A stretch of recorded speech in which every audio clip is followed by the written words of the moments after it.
So welcome to the Honest Wargamer. I'm your host Rob. I'm joined in the studio today by obviously Mr. Nathan Prescott.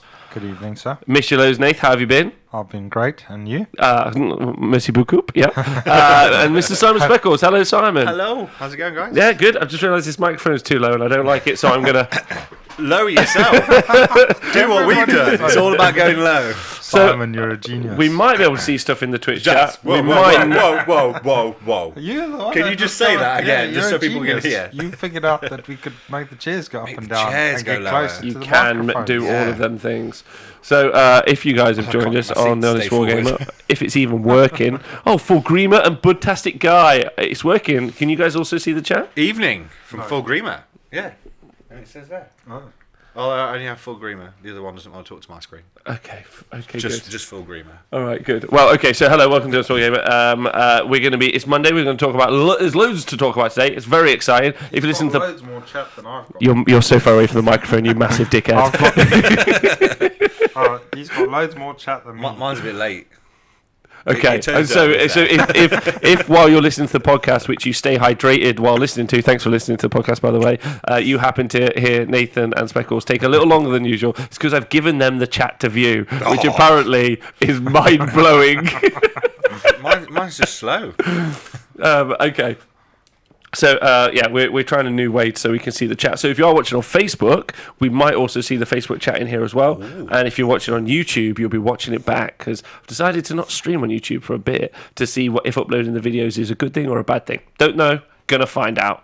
Yeah, it's a thought experiment. You don't what? I had a crazy thought experiment, which I will leave for the end of the show. Okay. I like that you told me that over the top of the microphone. It doesn't go any lower.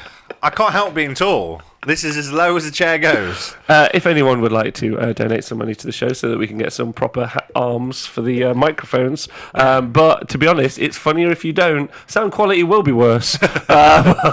Just give me a book and I'll put it on that. That's not how it works. Nathan's like, yes, it is. Just back it up. So, I also want to say hello to everyone on Twitch, because I'm very excited to be back. Really looking forward to talking to you all. Oh my god, very excited about talking to you all, and I've missed being in the studio. Dude Our Day, J-Pick, down unsupervised. Oh, hi, gorgeous. Mr. Kapowski, Donaldinho's in. Yeah, the Loon King himself, the Grot Terrorist. Oh my god, what a treasure. I'm very excited about the Grot Terrorist being in the chat, because first bit of news from the Honest Wargamer before I ask you two how you are. Excited to talk to you both. Not this weekend, but the following 2 weekends, we'll be doing 2 weekends of live Age of Sigmar coverage. We'll be doing the London Grand Tournament, organised by Mr. Mark Wilson. Very exciting. Awesome. And then we'll be doing Facehammer GT. Ooh. Yeah, very exciting. So we'll be doing those. We're also doing Crimbobo this year. We're also going to be doing Bloodshed in the Shires, which is run by those fantastic gents, which is going to be really fun. So I think you're going to get maybe 5 or 6 weekends of live coverage up before Christmas from the Honest Wargamer. So that's pretty rad. Wow. We're also going to be doing... why was Donaldinho excited? Oh, the reason it's exciting for Donaldinho, because Donaldinho, thanks Nath for keeping me on track, missed you loads. Also felt like I haven't had a proper conversation with you 2 weeks, and I fucking missed you. Donaldinho will be our infield reporter at the London Grand Tournament, which is terrifying for the people attending, but for the people who are going to watch, it's going to be amazing. That'd be awesome. He's the best. On par with Chuckabutty himself. I mean, Chuckabutty is the OG. Yeah, he is phenom. Although very exciting when I was out in the 2 other countries I've just been in recently. Because if you guys have wondered where the podcast is, you can listen to the podcast. I've obviously been in Canada and in Nashville with Mr. John Scrivens. We did some 40k coverage at the Capital City Bloodbath. There was also an Age of Sigmar event as well. We'll talk about that in a bit. And there was also... I know. Only I am in focus. We're trying a new experiment. You guys can see it. How does the screen look? Does everyone like the new overlay? I think that looks quite nice. I'm not sure about it yet. You can't see it. We can't see it. I mean, you've moved out of the lines. All I know is I'm in focus. My chatters and stuff. And Donald, yes, apparently you are definitely the infield reporter. He is, definitely. He's just asked if he was. I've been doing a lot. Everyone leave me the fuck alone. I've been doing loads. But I love you all. Okay, so that's exciting that we're going to be doing all those. I hope you guys join us for the coverage. I think we've put a little benchmark of how good it's going to be. There are a couple of really cool little elements that we're going to add on for LGT, which is cool. Do you want to hear what one of them is? Yeah. So I personally think when you do live coverage, the best thing you can do for live coverage is have commentators who get really good information and they give you a really good story. I think that's the best way to do live coverage. Some people don't agree with me though. That's fair. And my general feeling is to tell them to fuck themselves. But in the interest of me being wrong more often than I'm right, I think what we're going to do is we're going to set up a different audio channel. So you'll be able to go on a separate tab, click the tab, listen to the audio of the players who are mic up at the table, and then kind of mute Twitch or YouTube or wherever you're watching the show, and so you could either listen to the players or you can listen to the commentators. And what's cool about that system is we'll be able to record them in situ, so you'll be able to have like a recorded version with commentators and a recorded version with players, and then will you hear that at the same time? No, that's way too. That's way too call you a complicated. dick. Yeah, and everybody could know it. Except you. Yeah, which is perfect. So just because out there, I need people to I need people to protect my fragile ego. Full agreement asks, will I be adding noise of a really loud hall so you can't hear anything? I think I'm going to leave that alone. It's not the best. Nathan, did you catch any of the coverage from NashCon? About 5 seconds. How was it? It was great, yeah. Yeah. Saw some trogs bashing dragon. Hold it in your head. And then Dassault, the problem with player recording is you can't hear them over the hall. I can solve that. Pretty certain I can solve that. However, if it doesn't work, we won't put it in practice. So I'm going to give it a try. Ronaldinho says we should use Hawkeye, like they do at the tennis. Hawkeye? Oh no, that's somebody he's talking to. What, from the Avengers? I mean, if you've got the budget to get him down. They've got Hawkeye to see if it's in or out. We should have Hawkeye for the when you roll the dice. Is it in or out? Oh, right, yeah, okay. I genuinely thought you meant the Avengers Hawkeye. I was like, the budget here has just gone exploded. So before we get on and talk about all of the Sigmar stuff, Twitch chat, I want to know how you are, because I fucking missed a ton of you. I see Trogs in the chat. It's nice. K-Dread, how you doing? How's the Wanderers? Sinise, how's things? Yeah, the Octopus Barflovers. We will be talking about those later. Yeah. The Oligarchy Budtastics, they've been on release. We'll talk about it at Nova. Is he speaking English or anything? Before we get on to that, Nathan and Speccles. Nathan, how you been? Played any Sigmar while I've been away? How are you? Yeah, I've been great, thank you. I've played a couple of games of Age of Sigmar recently. I played against One Game Will. One game Will? Nice. Yeah, we had one game. It was great. And how did it go? Did he beat you in the one game? A classic one game Wilson? No, Mike Gitz won that one. Yes, against his Sylvaneth. That was a fun game.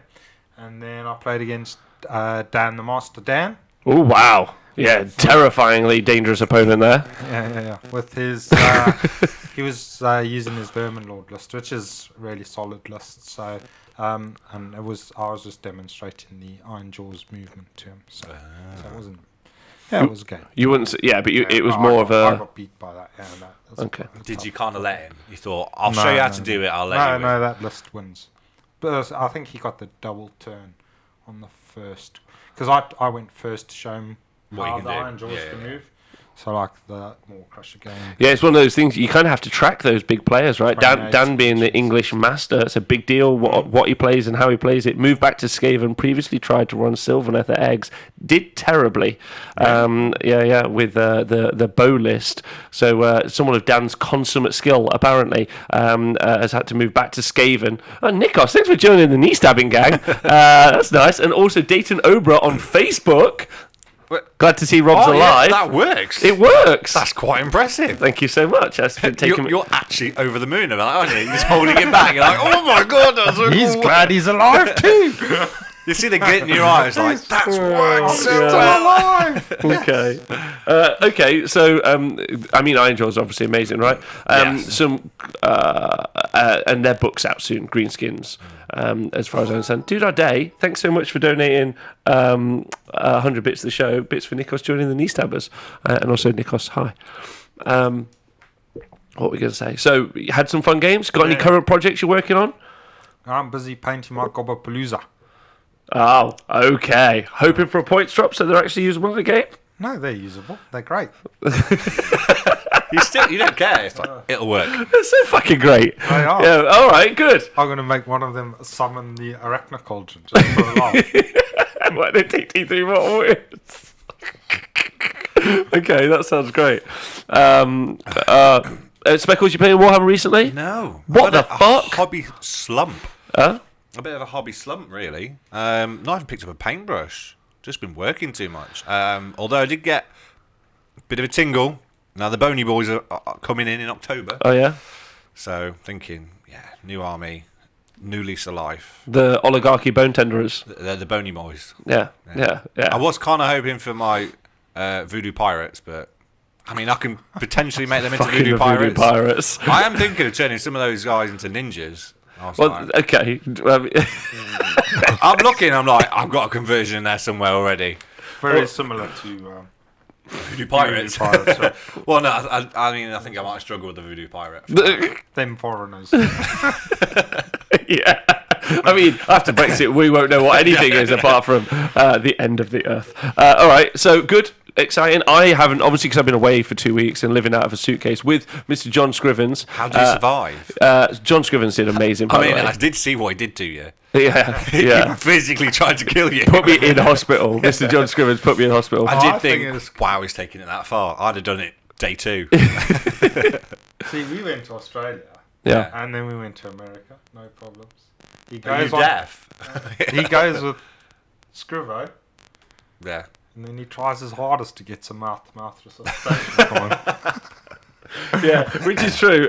So if anyone can make sure that Nathan goes with me to all events so I don't die, that'd be great. He obviously babysits me. I was in hospital. If no one's caught up, I was in hospital while I was in Canada, which is lovely.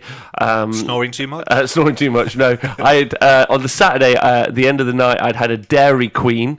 That's right, that's kind of like an American, Canadian... From the Hack Queen American. herself? No, just an S... Oh, no, it's like an Eskinate. To talk that in... dude that works with cows. Yeah, exactly. Anyway, I had an ice cream. My heart started feeling a bit weird, beating super fast. Turns out, according to the doctor, I was in what's called AFib, where your heart beats irregularly. And then I was in AFib, and my heart was beating at 180 beats per minute for the whole of Sunday, leading into Monday morning, where I eventually exactly where I went where I went into hospital, and then they reset my heart. What's interesting is Darren from Canhammer, who brought us over to do the Capital City Bloodbath, is actually a doctor in that hospital. He's also a huge Age of Sigmar fan, as a big Warhammer 40k fan. He's a fucking gentleman, as was everyone who I met in Canada. But because he worked in the he worked in that hospital, he came downstairs, hung out with me while I was waiting to be like, ask if whether or not they told me I was dead. And then they're like, we need to reset your heart. Surely. Exactly. And then I was like, they were like, we need to reset your heart. I was like, can Darren do it? And they were like, looked at me, and they looked at Darren. They were like, I guess. That's right. So you got him to do it. So the Warhammer community has restarted my heart. Which is pretty cool. That's yeah. I mean, I work with a lot of doctors, but I don't think I can think of any of them to go, could you restart my heart? Oh, come on. That's great. That is quite impressive. That is really good. So I want to say a big thank you to Darren. So that's why I'm wearing his hat now, because the actual hat of a life. I took his hat because I thought... he took your heart. Yeah, because he took my heart. I lost my heart to a man in Canada. But thank you. Can I just say thank you to everyone who was really sweet, sent me loads of messages, super kind. You guys are great. It was my own fault. Drank too much caffeine. That could be the leading cause of going into AFib. So I'm now quitting. So no more caffeine. I've not had caffeine for a week and a half. It sucks. Is that why you're twitching a little? It just sucks. I'm tired all the time. Like, it's boring. Like, I'm not as interesting. So, by the way, probably don't listen to the show anymore. I'll just be dull. I did read this morning. Just apparently, do coke. Just do cocaine. Just do coke. I'm just going to start cocaine instead. It's a great substitute.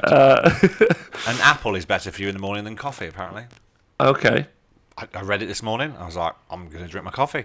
An apple is better for you than coffee? Yeah, it wakes you up more. Why would you think that isn't true? I mean, because I needed my coffee. Fuck me. I needed my coffee to read that. We haven't actually got them on case, but Mr. Scrivo bought me a bottle of water, so I'm always stay hydrated, which is nice. But I quite like these, so we're going to get some Honest Wargamer bottles for the hashtag Stay Hydrated movement. So just everyone out there, stay healthy. That's my main kick. I want to say also thank you to Budtastic Guy in the chat who brought us fruit every day. We're at Capital City Bloodbath. Told you fruit. Huh? Told you fruit. Apple a day. Apple. Yeah, an apple. But you don't want an apple a day. It's better than coffee. Did you know it's also better than red meat and cocaine and heroin? I don't know. I mean, None of those things. but you don't want an apple a day to keep the doctor away, because then you can't restart your heart. See, Jammer OS has got the good point. He says to you, Speckles, why not just have a coffee and an apple? Because I can't do that while driving. Okay. you can do one at a time. You get it, right? But bite from one, put that down, and pick up the coffee. Have that. No. Just put them in the same receptacle. Receptacle. Just blend an apple, pour it in. Yeah. Apple juice coffee. So while I was away, I also did coverage at the NashCon 2019, which was a wicked event in Nashville, or just outside of Nashville. And Mr. Jacob Berry from the Registered Bar podcast helped. Who I do know. You do know. I keep telling him. Great job. Helped do that. But it was really cool meeting all those American bros. Interesting games. I enjoyed watching them. Some of them kind of hurt me a little bit. I was like, I had a lovely message after Mr. Dan AOS Shorts. It was like, typical Saturday of watching those Wargamer coverage. Apparently the quote I gave was, because I sometimes when I'm watching a game and things don't go the way I think they should go, and I'm not always right. Apparently I said, they've made a lot of decisions and none of them are correct. Yeah, which is just rude, and I apologise. I'm a massive dickhead. But it was an amazing event, and it was won by Dr. Kane, which was really interesting. If you want to see the interview, you can go on YouTube and go and see that by Mr. Jake LeCure. Yeah, Jake LeCure. That's right. Beating his fellow Detroitian brother, Sean, for the win, which is cool. They had a very cool system, which I might talk about with you guys for a minute. Do you guys happen to see the pack? Nope. Very interesting. I was wondering this about asking this question. Would anyone I ever ask, have read the pack for an event they're even fucking going to? I always read the pack. Always read the pack and going to. No. I like to squat up. No. And you have to. Huh? You have to read the pack. Oh, Dude ID says Rob got a shout out Nova commentary by Reese and Frankie yesterday for his heart issue and good wishes sent to him. That's really sweet of them. But my question is how did you hear them? That's the main question. But that is lovely, so I appreciate that. Nath, did you read the pack? No. Okay, so what was really cool is they made a bunch of secondaries effectively. Yeah. They were like secret missions, hoodwinks, hootenannies, a bunch of like shenanigans. Yeah, exactly. And you randomly drew 6 out of like a deck. Oh yeah. Yeah, so there was a deck of them, so it wasn't definitely some 6. Yeah. It was a deck of them. You randomly got 6, and then you had to achieve them, and they were worth 6 40, per game. No, 6 over the 6 games. So you start the tournament. Yeah. There are I think 18 or 20 in the pool. Then what you do is you grab 6 out, and then those are your 6 for the tournament. And their pack it was set up as being worth 40% of the final score of that game. Wow. So a major victory got you 60% of the total score, and 40% would be for the secondary. So even if it didn't look like you could win the game, you could try to achieve your secondary. Yeah, effectively, kind of points wise, but I mean, it was really interesting. And then obviously Jacob won it, did 5 and 5, but like people were coming away from getting a loss, but getting their secondary and being like, yeah, I'm 2-1. Still in it. Yeah, I'm 2-1, but I've got all my secondaries, so I'm still in it. So that's quite good. Super interesting, actually. I don't know. I quite liked it. But someone did put in the chat. Well, what do you two think before we do anything? And Twitch chat, what do you guys think? I think it's a good idea. I mean, to be fair, I thought you were saying you have a choice of 6 per game, which I thought would be quite cool. So it was always quite different. But I suppose it depends on generating that many different types. But I do like having them in there so you can. It doesn't matter so much. So if you've got a game where you just can't win, you can play for something else. You're not like, well, I've just gone onto this table and lost. It's okay. I can't beat this, but I can do that instead. So you've always kind of got a counter to it, so you don't feel deflated every game. If that makes sense. What do you think, Dave? Yeah. Secondary is always cool. So yeah, the fact that they were scoring so much is interesting. Yeah. I mean, obviously, people going to the tournament would have read the pack, and so they could play accordingly. So they understood what was happening. Yeah. Hopefully.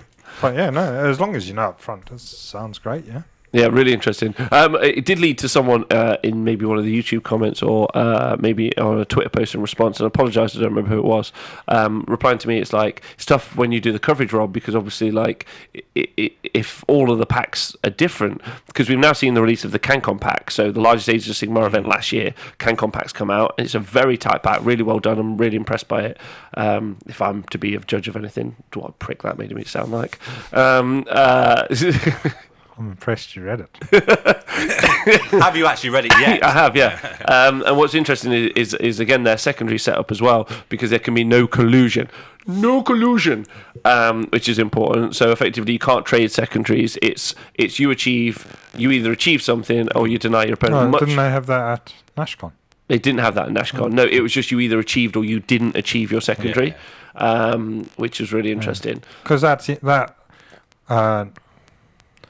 Denying your opponent the secondary and basically getting points for doing that is becoming quite a popular thing, I would have thought. And like Fantastic Guy says in the chat, CCBB had it, and also Bobo had it as well. Yeah. I think they've got it, most of them. I think Black Hat had it. I messed up majorly at Bobo when I played that first game. I was like, got my secondary. I was like, I'm smashing him. I'll let him get his secondary. And I was playing Laurie, and then through the whole time I was like, I'll put my stuff out so I know he could get his secondary. And then after, he was like, oh, well, at least you didn't deny me. I was like, what do you mean? He's like, well, I got points for you not denying me. I was like, I've been helping you get yours the whole time.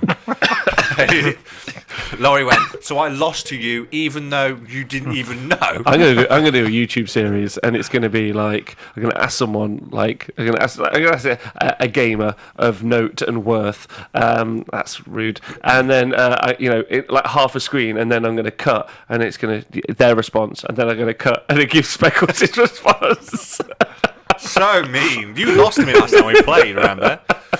Anyway, so that was really interesting, and what I like about the new pack that we're seeing for CanCon, and we're seeing because effectively, ladies and gentlemen, boys and girls, we're in a comp environment now. Like, do I believe in comp? Not really, but that people are doing it with the tournament packs.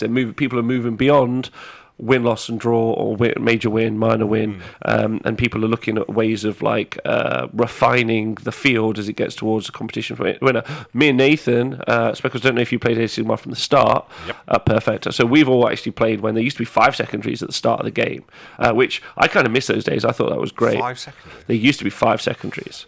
Do you remember the MoComp? Yeah. Yeah, it was like capture the woods up by turn 4. You had to pick a unit.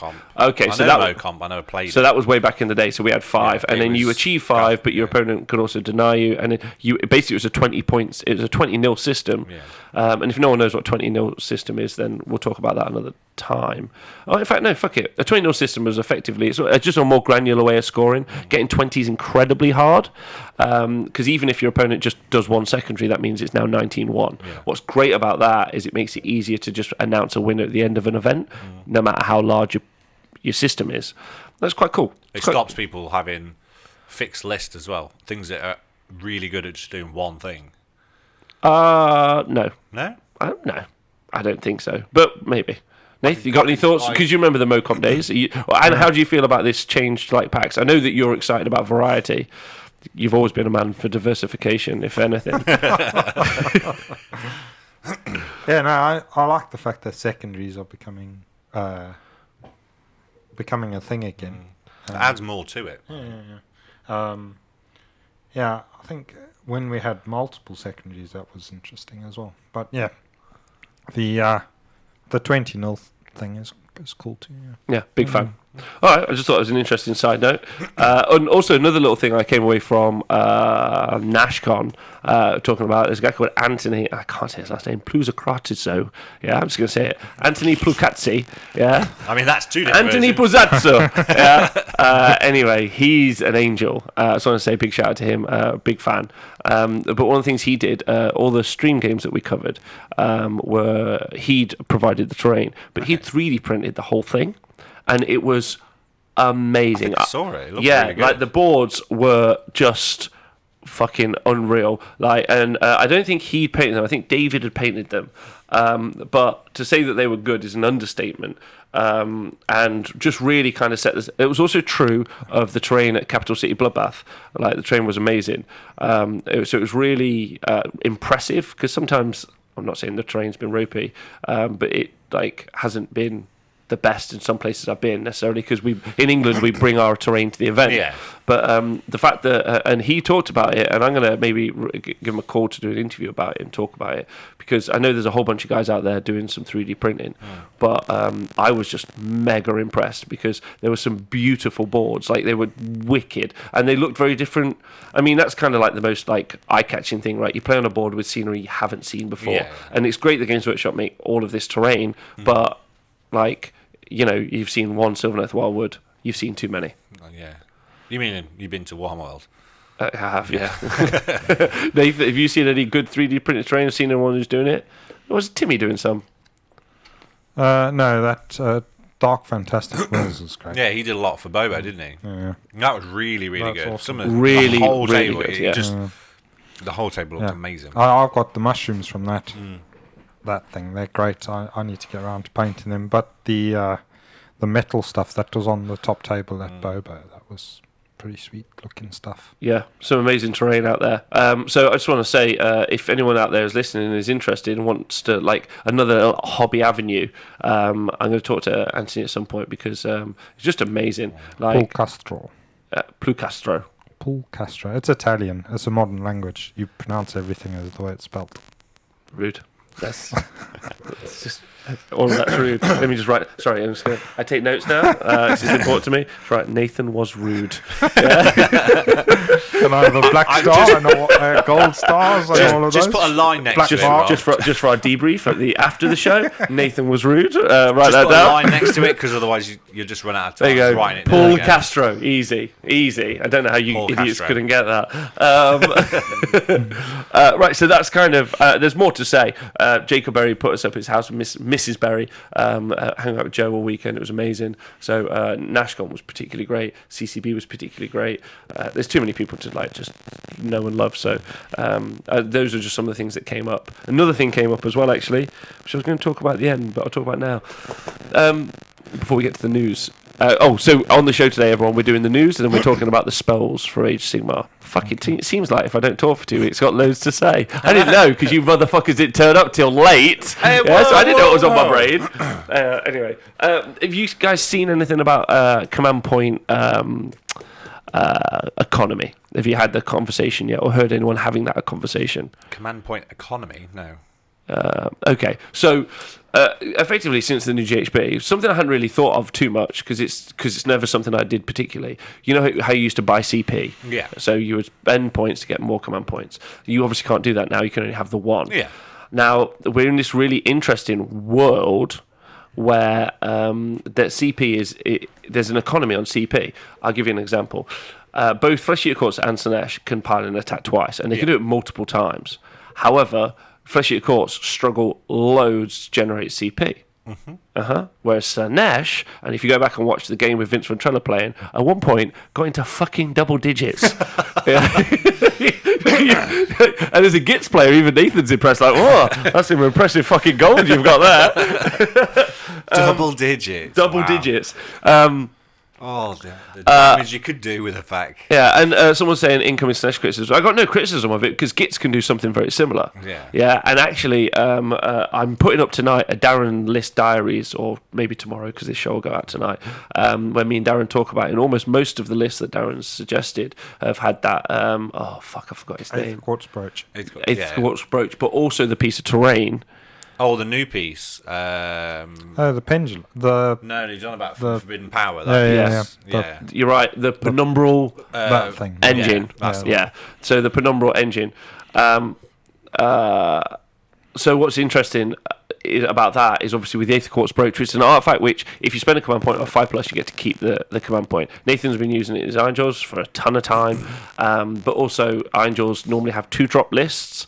So if you spend an extra command point, 1-drop list, but 2 battalions. Yeah. So basically on turn 1, he starts with 4 CP. With an Aether Quartz Brooch, can go crazy.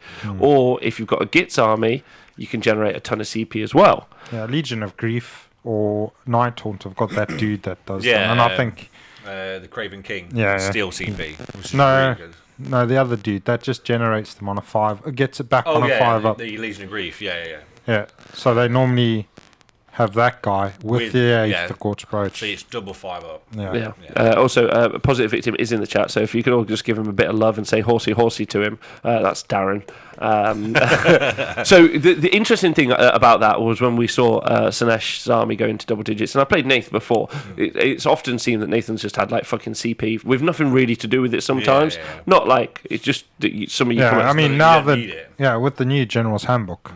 Definitely got uses for them with the extra command abilities, but before that, sometimes you'd end up with loads at the end of the game. Whereas now, Sanesh, attack twice, attack twice, attack twice. So like there's a attack twice and reroll once to hit as an example. So it's a really interesting kind of conversation at the minute. Like I don't know how, like maybe it's something just as a kind of prefix for you guys, and if anyone out there is listening and has got any thoughts on it, wants to send me a message. Alex Ghost Arm, thanks for subscribing, which is great on Twitch. We'll be going to his event in November. Well, I will at least. Cool. Yeah. Mancunian Carnage. Yeah, in the snow. Sure. It's called In the Snow. I don't know. Anyway, so what you guys got any thoughts on it? Because Nathan, obviously, you've been playing with CP a while. Twitch chat, you got any thoughts? Yeah, I mean, well, I was looking at a list with Blister Skin, and because you generate a CP on a 5-up with them anyway. So if you've got a battalion, you can generate, and then your Aether Quartz, you're looking at 3-4 CPs, and then generating it back again, which is quite rare. You don't find I think there's only the Craven King that can steal it back, but there's not many that can generate on their own. Yeah, he only steals the one that you get for starting the turn as well. Yeah. So he won't. He doesn't steal all the extra ones that people generate. Yeah. Valerie, I am okay. Thanks for asking. Also, Skaven can do it. There's as blood well, in the snow, by the way. Blood on the snow. Thanks very much. You can't scroll on this bloody app. You have to tap it so it stops going off. Doesn't work. Okay. Someone asked something up there. I'm sorry. I'm using a new way of looking at the chat, and it's oh no, I can't. It's terrible. Stupid fucking Brooch rolled a 5 once in 3 games on Saturday, says OJ. Yeah, I struggle with it as well, even though I take it all the time because it's the one to use. But It is good, yeah. I mean, to roll that 5. it's starting to become. You see it a lot more now than you do Ethereal Amulet as well. Yeah, so my point isn't really about the Aether Quartz Brooch. That is important, absolutely. What's just interesting is the conversation about like that CP generation. That was it. Someone in the chat earlier said it was interesting how the Penumbral Engine, when we first talked about it, we said, this is shit. However, now with the CP change, and you can only buy one. Necropoli, thank you for subscribing, by the way. And also with Command and Terrain being in the game, it's just become a really interesting kind of like new world, and there really are only a few armies I think that can take huge advantage of it. Ironjaws when they do the Mega War, which is really interesting. Legion of Grief when they've got all their abilities up. Nighthaunt in particular as well. They're not too bad. But can they generate a bunch of CP? Yes. Yeah. Craven King. And the other guy, whatever the hell his name is. Oh no, that's Legion of Grief. I'm on about Nighthaunt, obviously getting the rerolls for the is that Legion of Grief specifically? Yeah, so it's the 5 charges. up. They do have the chance of double combat for the charge. Someone has noticed I've misspelled something in the scroll bar. I'm glad the scroll bar's back. If everyone would like to read the scroll bar's going wrong. Yeah, so Positive Victims in the chat. Me and Darren, a lot of actually his lists and his new list diaries have got, which you can find on the Honest Wargamer website. Well, I think everybody benefits now from the command ability so much. Command points, because the reroll ones to hit and the reroll ones to save are just sweet. Yeah, it's just It's like a double Mystic Shield. It's just it was a really interesting world for me because last year, during that time when a lot of people were using CP for all sorts, my army in my Legion of Asgore, Fake one. Yeah, but it didn't really use them for anything overly much. So it's just an interesting world now. I'm watching people just go like attack twice, attack twice, attack twice. You're like, oh fuck, oh stop. They're like, no, I've got 11 command points. I'll do it ever. It's interesting at least, and I don't really know what there is to say about it beyond that, but it is interesting watching the haves and have-nots in the command point world. What we need to do is seize the means of command point generation production back from the proletariats. No, not from them. We're on their side. You know what I mean? Literally nothing. Nothing coming back. We'll just look at you lovingly and nod our heads. Anyway, so that's I've ticked that off. That's my thing. So yeah, later on we're going to be talking about the endless spells. We're going to have a recap because in the new world, it's worth talking about. Because obviously the very first time we ever reviewed them was fresh off the boat. And then, so I thought it would be worth looking back at them again. So that's what we're going to do later. Yeah. In minutia. However, let's talk about news. Bones. You guys got any news? Bones. No, we're moving on. Yeah, okay, we can do that. I thought the first piece of news was mini wargaming are shit. The first. However, the second piece of news is that the oligarchy boudoirs have been released. The ostrich egg bones. Yeah, the ostrich egg bones. Nate, you got a name for them? The Aussie Arch. The obvious bacon flippers. Obvious bacon flippers. Nathan, do you want to call them what they're actually called? The Aussie Arch Legions. The Aussie Arch Legions. The Bone Reapers. Well, at least we said that together. That'll do. Obviously, fantastic. Correct. So a new death faction has been announced, which is exciting, with a battle tome soon. Before we talk about that, very quickly, I've had some information that happens. Nova was this weekend where they did the studio preview, which is where they showed off the ovulating Bone Boys. Sure, that's not Slanesh you're going on about. The ominous bacon throwers. And apparently, they've already said that the Free Cities are coming out, the book, and also the Greenskins book. So two interesting pieces of news from that is apparently neither of them have spells, endless spells as we've known them, like a box of 3 or 4 endless spells, nor a piece of terrain. Oh. So that might be wrong, but that's what got said in the studio preview. So as far as I know, that's pretty much cast iron. But I don't have anything beyond that to talk about. But do you think anything good? Think anything bad? I mean, it's an odd one going from having everything. Okay, one new character, some endless spells, a terrain piece. It was good. It was what was the norm, and then to have 2 that aren't, and probably more than likely the next 2 that will, it just seems a bit odd to leave them out. I mean, I wonder if the over-the-top Bone Boys will actually get any. But I suppose it's interesting. I did hear a lovely rumour from the Warhammer Weekly guys. Big shout out to Vince and Tom. They said it would be cool if the Free City's got some sort of way of like garrisoning terrain, whereas then the Greenskins got some sort of way of destroying terrain. But that is a absolutely ripped off piece of Info. Of guesswork. It's just a wish list. It would be really cool, though, wouldn't it? It would be cool. I personally think that the Free Cities is going to be an incredibly fun book, and I also think that's going to be true of the Greenskins book as well, having them mixed in. But yeah, I think that'd be interesting. I don't know. Yeah. So Crazy Horse reckons, I guess the cities get the engine for free. Of course they will. They want to sell everything for the new army, so that makes sense as well. Okay, so. But apparently, the other thing that got said in the studio is they didn't even want to talk about those 2 books anymore because they're out so soon. Yeah, because it's not this weekend, is it? I know they were looking at the weekend after. So it might be like 2 weeks until those books go on pre-order, which is amazing because I'm very excited about those books. Earlier than that, I think pre-order would be. How can it be earlier than? As in pre-order this weekend. You think for it's out this weekend? I think pre-order this Well, weekend. so that's very interesting because today on the Warhammer community site they put out a new Malign Portent story. Did you read it? No. Yeah, with I some missed it. Stormcast fighting duffing up some ogres, and then the ogres are like, "It's your turn to say something." I get to say something. Yeah, so then the leader of the Stormcast was like, they had a bit of a chat in the middle of the battle, and then he was like, I fancy eating a Maw Crusher. So then the Stormcast boy was like, well, you can't eat us because we just disappear when you bash us. So let's go get us some more Maw Crushers for you to eat. Yeah, so the And they were ogres. like, yeah, okay, then let's do that. So the ogres became mercenaries, and they were describing man-eaters in the story Yeah. because they had pistols and like an anchor. And I was Yeah. like, oh, nice. Yeah, they had man-eaters, a fire belly, and And ogre balls. the new ogre tyrant. Yeah, there's some balls too, I think, maybe. Maybe Maybe. not. Let's read it. But it's cool, and apparently there's going to be a week of stories, so that's exciting. Sweet. Yeah, Those are sweet. great stories. I love it when there's the stories. So I'm well up for that. And then Ricerilla, hey Bruce, I'm all about the free people. Reckon that'll be a right laugh.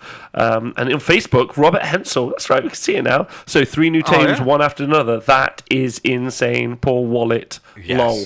Yes, very poor wallets. I'm not too fussed about reading the Greenskins book because I know Nathan's going to read it and explain Yeah. the entire fucking thing to me. Yeah. So I'm very excited about the Free Cities book and the Ogres book. And then I'll obviously wait for the Jack Skeleton. the ovulating bone ticklers. Yeah. Okay. I think I've used ovulating before. Yeah, you've used ovulating. I've let myself down. I Yeah. went with Jack Skeleton. Talk of the necropolis. Yes. And then they also said today Prometheus. that Gotrek is going to be on pre-order this weekend as well. So, Gotrik's this. Oh, yeah. So it's this weekend pre-order for Gotrek. Yeah. So it can't be then.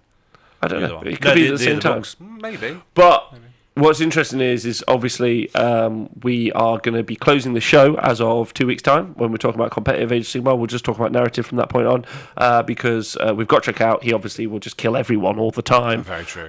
So there'll be no point talking about. You'll either have Gotrek or you'll just be someone who's about to lose to Gotrek. That makes the Lose most. more. Does that make the most sense, Nath? Yeah, Yeah. Yeah. Okay. Perfect. exactly. Yeah. Okay. Exactement. Nathan, have you sold your Greenskins army? No, still up for sale. Still up for sale. Some Iron Jaws. The Iron Jaws. Iron Jaws boys. They Okay. look really good though, so I'm quite good not to fight them again. I don't think that's why they haven't sold. I just think it's that other Iron Jaws players can't read posts on the internet. But I's got them. See you later, Darren. Bye, Right. So that's exciting that those two are out. Okay, next up. The new news. Ovulated. No, damn it. Just the ostrich, the Elongate. No, that's not. Didn't begin with an E. the orangutan, bony boys. There you go, The orangutan Yeah. bony boys, but that's Yeah. it's not. Anyway, so they've obviously said that they're out, so they're a new death faction, new Mortarch, under Catacross, the Mortarch of the Necropolis. Prometheus. Yes, he does look like He Prometheus. does look like Prometheus from the He film. does a bit. Prometheus. He looks a lot like the guy from the 300, Xerxes. Nathan, what do you think of him? Yeah, he's quite cool because he's got quite a scenic base. Yeah, type it looks thing, really doesn't cool. Yeah, with Like a little loads of diorama. dudes. Yeah, a diorama base. Well, that's not actually a diorama. That actually works in game. So do you know how that works in game? No. So they said this at the announcement as well. So there's 4 guys on the pedestal. There's a guy with a scroll. There's a guy with a scroll. Hold on. best one, yeah. There's a guy with a scroll. There's another little fella, and then there's a samurai. So what happens is when you fight him in battle, apparently, again this is from the Nova preview. The first guy you fight, so you know how you have a wound characteristic on a Yeah. monster because he's a monster. And imagine it's like Scarbrand. So you kill the first little guy, Yeah. then he's gone. So he would be who attacks in combat. First level boss. Second level boss. First level boss, and then you fight the other guy to the right of him. If you're He's looking the at the model. coolest one. Have you not seen the bird? And he's holding a cage with a bird inside. Yeah, so you Looks fight really him next, cool. but then once he's gone, yeah, and then eventually you fight the badass ninja samurai bony guy, which is fun. And then when you actually get him to a low enough wound cap, yeah, Catacross actually steps off the dais and then batters you, apparently. And apparently he's dead good. I mean, obviously that was a studio preview, so maybe he's terrible. But... Well, it's always the second to end boss that's the hardest one in games, normally. You know when you play... So the ninja might be the hardest one. It's normally the second to last boss where you're like, oh my god, it's going to take me a year to beat this guy. I finally beat him. Oh, the next guy's going to be harder. Doof, dead. What do you reckon, Nate? So he's a bit like... Scarbrand. He does more damage as he takes damage. It's really cool, though. Yeah, cool. Yeah, sounds cool. It's sort of like how the old anvil used to work. Because you had the guards and stuff like that, but not quite. So a cross between that and... I wonder how it's going to work with shooting. Well, same thing. You just take it down the wounds profile. Well, so remember with... so it's all one wounds characteristic. Yeah, it's just one model. Well, Okay, like one base. Yeah, because like the cannons... So it's got a different attack profile depending on how many wounds it's taken. Exactly. Because it's literally got different models that So are you have attacking. to shoot that dude, then So you have to shoot that dude. it doesn't want to charge you when it's at full health because it's probably a crap dude with a scroll. Beat him with the words. Like, come on then. And then people will be like, well, I'll let you fight first because it's just going to be the crap dude with the scroll. He won't do anything. But then he'll say, the pen is mightier than the And sword. then he'll do is he'll try and hit you with the scroll, and then And he'll it'll be like, squirt "Oh, I've ink got a in your nectar. You can fuck off." And then just a load of dudes will just climb on top and kill everybody on the thing. Yeah. And it'll be like, "Oh." But Imagine if he has, if each one of those is like a hero sort of like. I think they'll all do different things. Yeah, but what if like even the scroll guy's like 4 wounds, and what if you get down to Catacross, and even if he's got something like 12 wounds, like. You know, like you'd have a lot of wounds before you get to it. I think he's got more than 11 because it triggers the hell out of me with all the Mortox, apart from Alinda that have 11 wounds. She's got less. She's got 7. But like the rest of them, like why 11? Why did you pick that number? Yeah, 11. Just to trigger people. But I thought that was fucking cool as personally. Really cool. I think that's did not rad. know that. Yeah, I just like the idea that he's like going to step down and be like, "I'm going to fuck you up. You just killed my scroll guy. Kill my mates. I'm coming for you. I have to pick my own scrolls up now." Yeah. So yeah, sounds like it'd be quite easy to trigger the guy there. Yeah. Charge him and mates. just say, "Come on, then, hit me with your scroll." Do you realise scroll hits Can't the use any hardest? of those other weapons until you've used a scroll. So that's really fun. The other thing is, so the actual narrative for the group is that they're magical bioengineers. So no, effectively, as far as I understand it, they're basically replacing skeletons in the kind of, because you can't really IP protect skeletons. Yeah. So they now have gone right. Okay, so they're doing a word that no one can say. Well, yeah, but it's also not. It's also not necromancy either. No. Like it is, but like the bioengineering part of it is like quite different. The knotting of bones, although that's appeared in fantasy before. Huh? It's not much bio. No, but it's super cool. Yeah. No, it is bio. It's bones. Well, couldn't be more biology. Well, I was thinking blood and flesh and that, and then I thought, yeah, well, bone is. So I'll just say nothing. When you have either an apple or a coffee a day, which one do you think is better for your bones? Coffee, obviously. I can't hold both and drive. It's bad for you. So they are bone constructs, bone cast eternals. Thank you, Necrolepsy. But I think that's quite a cool way to take the death faction, because that's quite a hard IP to protect. It opens up to changing the way. So anything that did need IP protection, it can change along the way as well. Yeah, I mean, you can make much more fantastical stuff. You can do whatever you want, really. Yeah, you're not limited by dead things. You can fucking just combine dead things together. I'll take this rhinoceros and stick it on a horse or something like that. Yeah. Good point. Rhinoceros are almost extinct. Good call there, Nath. That's a good. And they've got loads of bones. That's why I hunt them, for the bone. I don't, obviously. For the meat. But the horn is not made out of bone. Made out of hair, isn't it? Interesting. Yeah. But they've got a bone. It's still biological, though. I can still engineer that. It's like magic. Engineering a toenail. Because it's made out of the same stuff. Okay, yeah. All right. Is that... Wait, toenails made out of hair? Yeah. It's the same stuff that... Keratin, is it? Yeah, same stuff that the rhinoceros horn is made out of. So that one there, where they've got a bone for a rhino horn. Okay, thanks. It's beyond the limit. Correct Hawkeye magic, innit? So what's also cool, they've also said that the Morghast are going to be in the faction as well. Yeah, so they look like they should be. Yeah, if you take a look, the design cues have come straight from the Morghast, effectively. So I think that's really fun.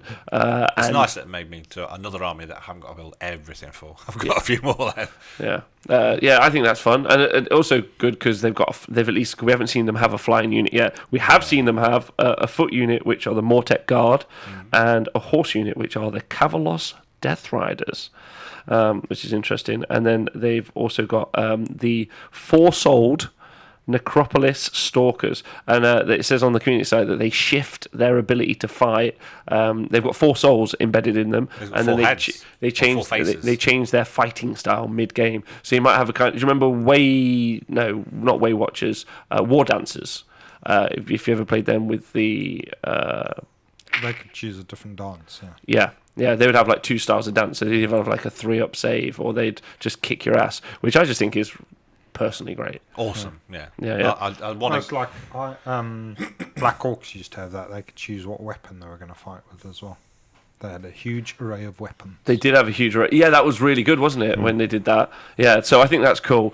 And I like the idea that they can like play that multi-role. A bit like Colonel Hunters do, right? When they can elect to stand there and just reroll their saves. It's kind of fun.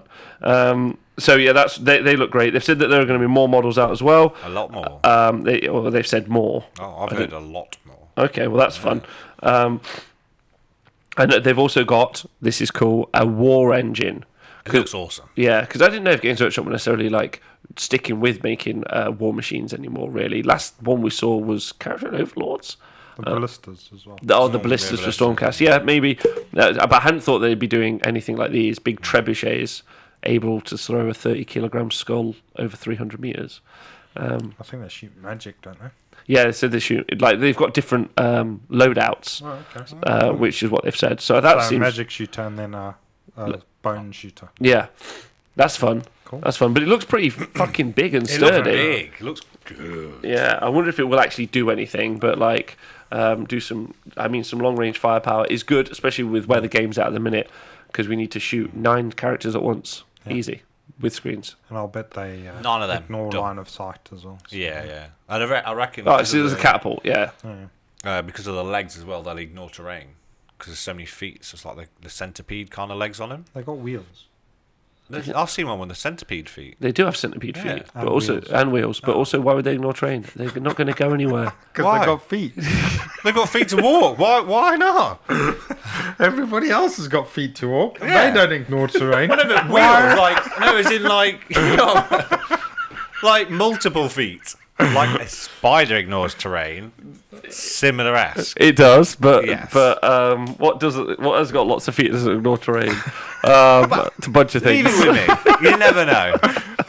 If it does, I will look at you and laugh. Oh dear. I miss you, Speckles. Right, so but a war machine's fun, right? Yeah. Like and like I quite like the idea of there being some long range shooting in the game, especially from a new faction, because it means probably a bunch of people will get it, and then you just There's be like, maybe 2 builds for it as well. is there? There's lots of rumours saying there's 2 builds. Okay. Okay. We can't. Well, you just said there were 2. One throws bones and one throws No, but magic. 2 builds. So whether they can change loadouts or What? So or not just a trebuchet with legs.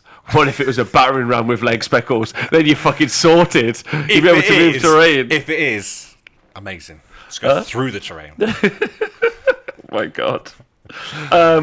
So let me just check on my notes. So that's pretty cool, right? It looks like it's an elite army. Like they don't have like a horde of skeletons. We haven't seen if they have or don't have that yet. But I would say that the elite unit, the Mortek Guard look like they're on 40mm bases. Yeah. And then the horse unit. They're 32s, from what I've heard. Okay. Because You've heard a lot, there Speckles. was no. So I saw on Twitter somebody's put a photo up of actually seeing them in the cabinet, and they're 32s. Right. Okay. I mean that's still good. I assume they're going to be 2 wound models at least. Yeah, you would have thought they'd be Yeah. like hard boys, and then the more elite guys would be like brutes. Even better. Yeah, I think there'll be 2 wound models, but we'll see.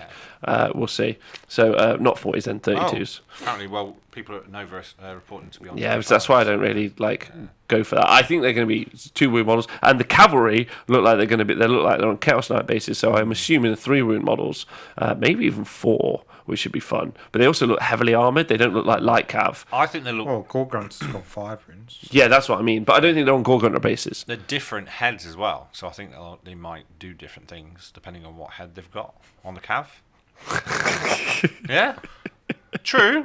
Yeah, could be. They've got legs with feet on, so they might ignore terrain as well. Okay.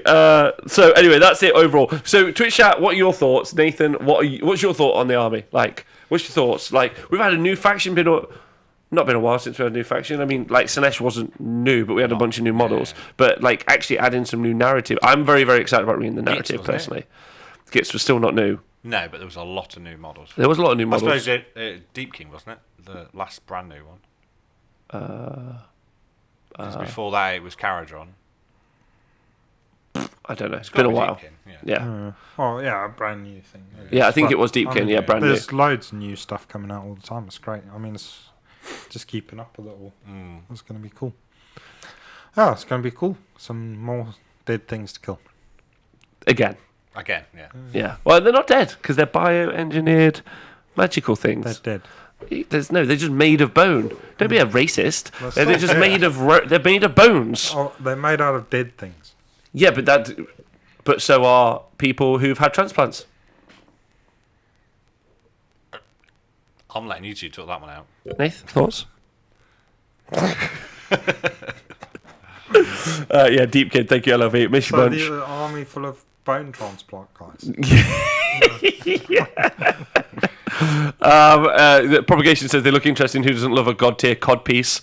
Chris Rosten says, what do you think, considering the possible narrative could be the faction traits for them? Oh, no idea, man. It's Games Workshop at the end of the day. They might just all end up healing each other or some fucking stuff.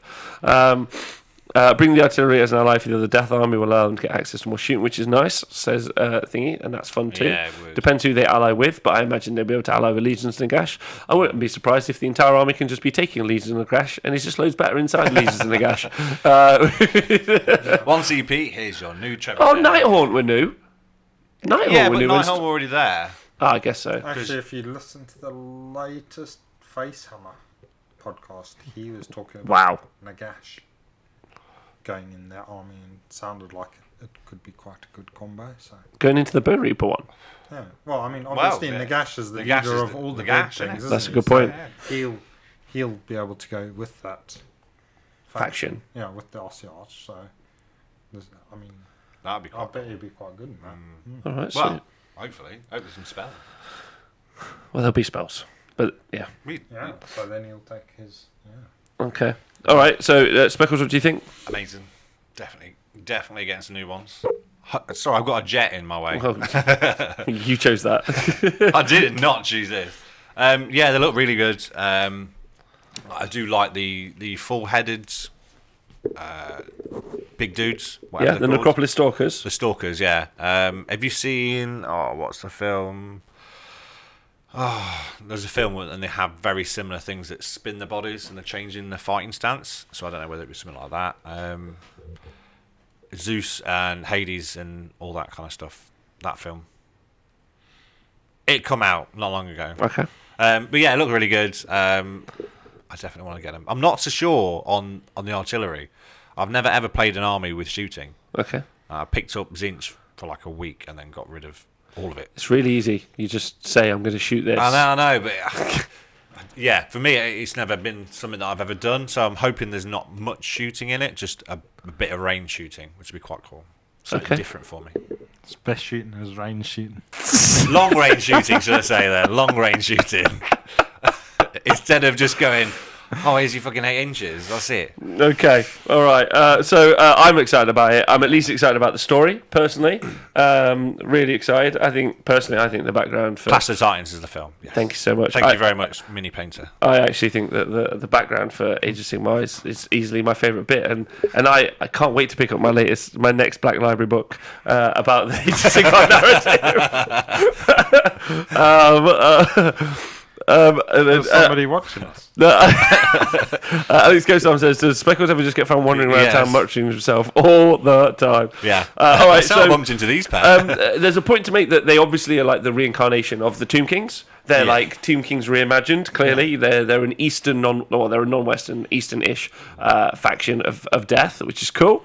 But I'm sure some of the Tomb King bros are very upset because they thought that they were actually going to get reimagined. But they keep telling them. Well, he's the Mortarch of the Necropolis, which is Tomb King-y. Yeah.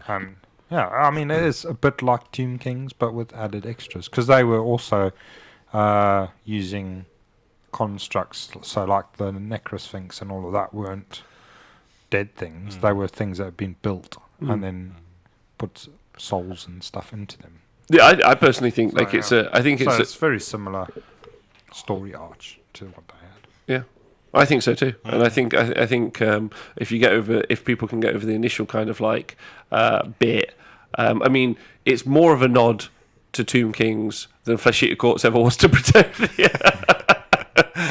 But I personally, I think it's a cool faction. Yeah, anyway. It looks good. It's good to see a brand new thing out there and see what it's going to do to everything else. Whether it's okay or OP or rubbish, it'd just be amazing to see. Okay, good. Appreciate that, Speckles. Well, everyone gets a participation award. That's what you're saying. Yes, they do. All right. So on to the main topic of the show. Unless anyone's got any new news. Any new news that I haven't thought about? Be interested to hear if you have. Warcry's got a new thing coming out. Don't care. I hear you're the lead expert in it. No, it's meant to be really good. Everyone who I've talked to says they're having a great time. It's really fun to play, which is great. It's just dealing with both 40k and Age Sigmar is just too much for me, personally. Like, I couldn't take another game system in my head, not competing it competitively. Especially when I don't think the Games Workshop could ever put a balanced game out anyway. So, like, I don't need a third one. I'd probably play Blood Bowl. That seems fun. Blood Bowl? Blood Bowl.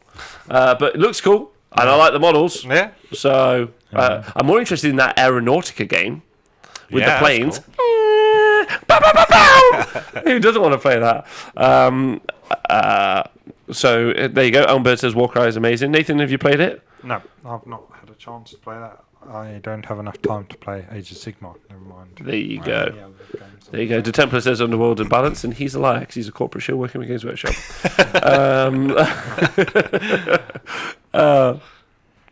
Okay.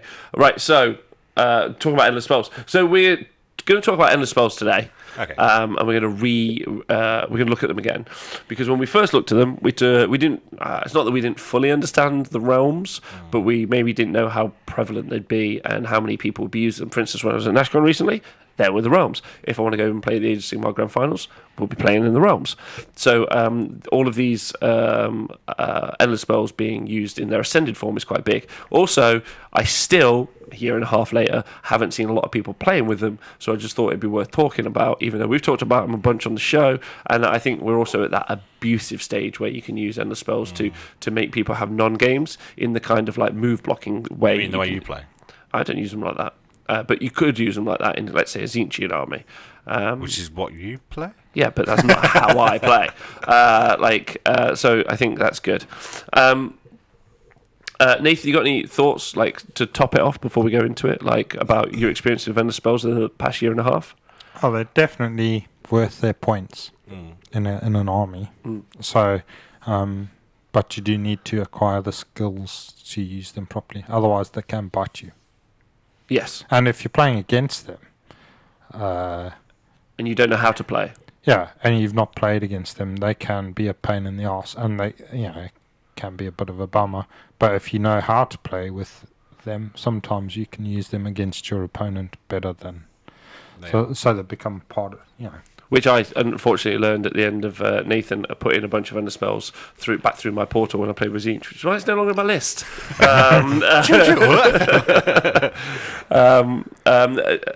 I like Robert Hensel on Facebook says I like under spells, but I seem to treat it as more of a filler than integrated into a list, which is what we're going to talk about today. We're going to break them down into like little elements, and then we're going to talk about them like top down.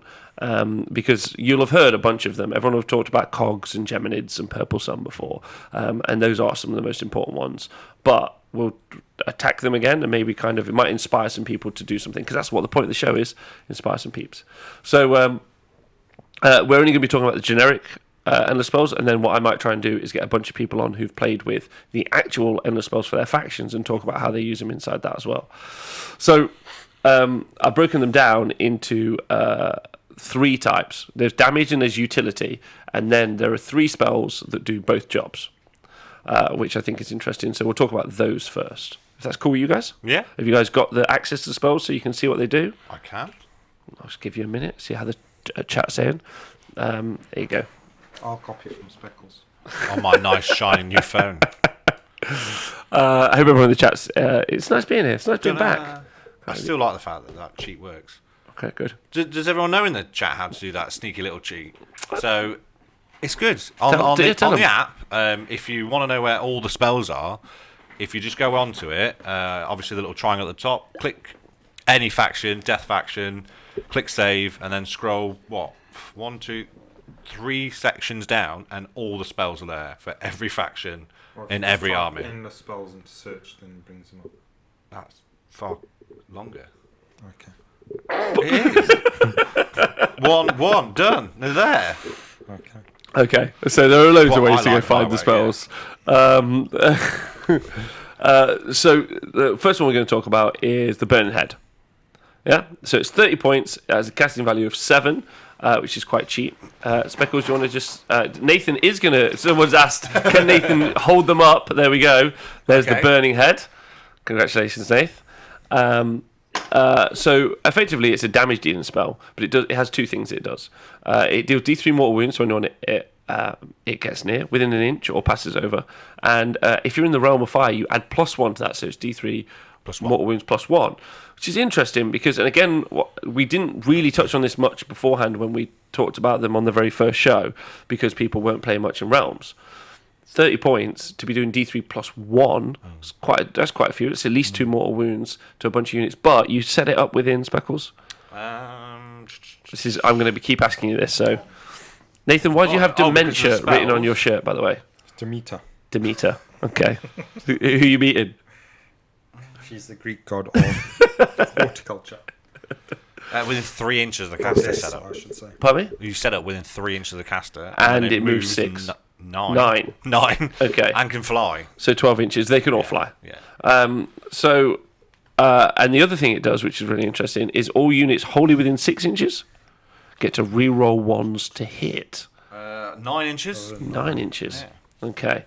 You keep picking that average length there. Yeah, so moves 9, and then everything within 9 gets reroll 1s to hit. So it could keep up with a melee unit pretty well. However, 30 points and the ability to spend a command point to just reroll those 1s to hit anyway. Yeah. I personally don't see the Burning Head as being particularly useful.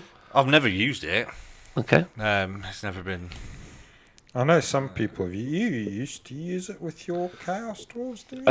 I did, because I could have 2 blocks of 30 shooters. So they had, if I didn't move, they got to reroll 1s to hit.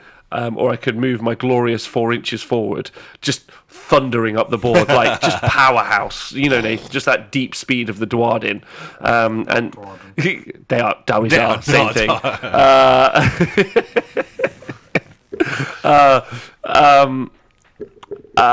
And then, because then they're getting reroll 1s to hit, which is quite good, because 9 inches either side, that can fit a big block in. But it's whether or not you... And you could do it to 2 units, and you could take it for D3 mortal wounds, which is basically the same as having damned terrain. Yeah. No, you don't have to take the wounds if you just put it next to your dudes. Yes. And then, so it's great for a shooting army. So I would have thought your Zinch would like it as well. It's not too bad. Like, it's 30 points. At the minute, I've only gone for, Because you want to hurt your Zinch anyway. You weird... Yeah, weird creepy. That's actually more of a change host thing in reality. But overall, so I'm going to ask the Twitch chat and also you two to rate it out of 10. It's going to be our process for its utility. I think it's interesting, especially if you've got an army that has a bunch of attacks you want to get rerolls to hit across a load of it, but you're probably going to cast it and then going to want to get it off the board because it's not going to have any output, I would say. I mean, for 30 points, it depends on... So what we're going to do with this is talk about how you can start to build lists around these spells, which people aren't currently doing. So I don't think you build much around the Bonehead apart from reroll ones. Yeah, I think the reroll ones is great, and that's the main utility of the spell, because like you say, its movement is really short. You set it up only within 3, and then it only moves in 9. Yeah, 12 inches. So unless you've got a wizard that can teleport in the hero phase, you're unlikely to get it into your opponent's army for the first couple of turns. And then you got to think, why would you want to put it in your opponent's army to give them? Yeah, so I think it's really good with the shooting army. So, and then if you have got a teleporting wizard, then maybe it's worth it if you've got like a very fast moving attack unit, and then you can get the spell up there just to help them out. But bearing in mind that it's also going to buff units them as that well. attack your unit. So Okay. I think it's a good spell, but I don't think it's. I think it's more. It's one of the harder ones to get stuff out of. Yeah, I would agree with that as well. And I also think if we're going to talk about these spells really seriously, I think that 30 points could be better spent in other places when it comes to spells. But I would be taking it not for the D3 mortal wounds, I'd be taking it for the reroll ones. That's what I'd be looking for. I'd put it in like a gun line. Yeah, put it in backfield so you can keep out of the way. If my dwarves cast spells, then I'd take that one. Okay, all right, good. There we go. So, interesting one. If you've got a bunch of shooters out there and you want to reroll ones to hit, that might be a great idea, especially 2 blocks, like Nathan talked about. And with the free cities coming out, handgunners rerolling ones to hit might be a big thing. So, just pay attention. Or even Kernoth Hunters. Kernoth Hunters rerolling ones to hit in AoE is really interesting. El Capitan WS10, hi baby, says Trog have reroll ones as a command ability, and as he has a loud voice. That's all you need. Well, you just shout louder. Right, so the other one, arguably the most famous and a spell, and also playing in the realm doesn't do enough of effect for it to be something worth consideration, right? Yeah. So, however, Geminies of Ulguish, again, they don't have much of an impact. In the realms, so each one of them, if it moves across a unit, because there are 2 orbs, a dark and a light one, if they move across a unit, they take D3 mortal wounds. If you play in the realm of light, the light one gets to reroll the D3. Play in the realm of dark, shadow, sorry, you get to reroll the D3 for that as well. Casting value of 7, and it's 60 points at the minute, and it's got some pretty impressive range. Yes, it is 18-inch range and set up wholly with an 18, and then it moves 8. Okay, yeah, so it's got 26 effective range, 26-inch effective range. What are your thoughts on this, Nathan? Because this is a really interesting... Yeah, this is probably one of the best spells. Yeah. But then, because it's... basically, because you set it up so far away, and it's not that fast, only moving 8. Must finish, and the other one must finish within 6 inches of the first. Yeah, so you can lob it into your opponent's army pretty good first turn straight away. That -1 to hit is great. -1 attack is useful, especially if they've got 2 attacks. That's probably better than the -1 to hit. Depends on what you're fighting against. It's probably one of the strongest spells. If you are playing Pagan Monks, you do actually want to put this spell through them 9 times to neuter their effectiveness. But also because you set it up so far away and then it moves the 8, you can also play around it. So when you move, obviously you just make sure you're staying 8 away from them. Then it can't do anything back to you. But you can. It's a good first turn spell. Yeah, it's great. Great, it does work from the first turn onwards. Yeah, pretty much. So I previously used to say that Geminids was an auto, including an army.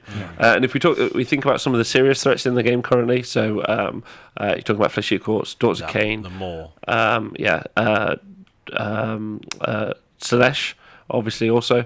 I would argue that it's very good against all of them because they're mainly combat-orientated armies, and then -1 to hit or -1 attack on them is great. Yeah, -1 attack, especially against Fact, really alters it. Yeah, because they're casting a spell for D3. If that doesn't go off, they could be a lot lower than they originally thought. Yeah. I also think it's really important to talk about, Nathan, in context with Gits as well, because your army, like your battleline units, are also naturally -1 to hit. Yeah. If you can stack it with other -1s to hit, then then it becomes really, really strong. Yeah, and if you go and listen to Darren's list diary, is the one that I'm going to put out like tomorrow.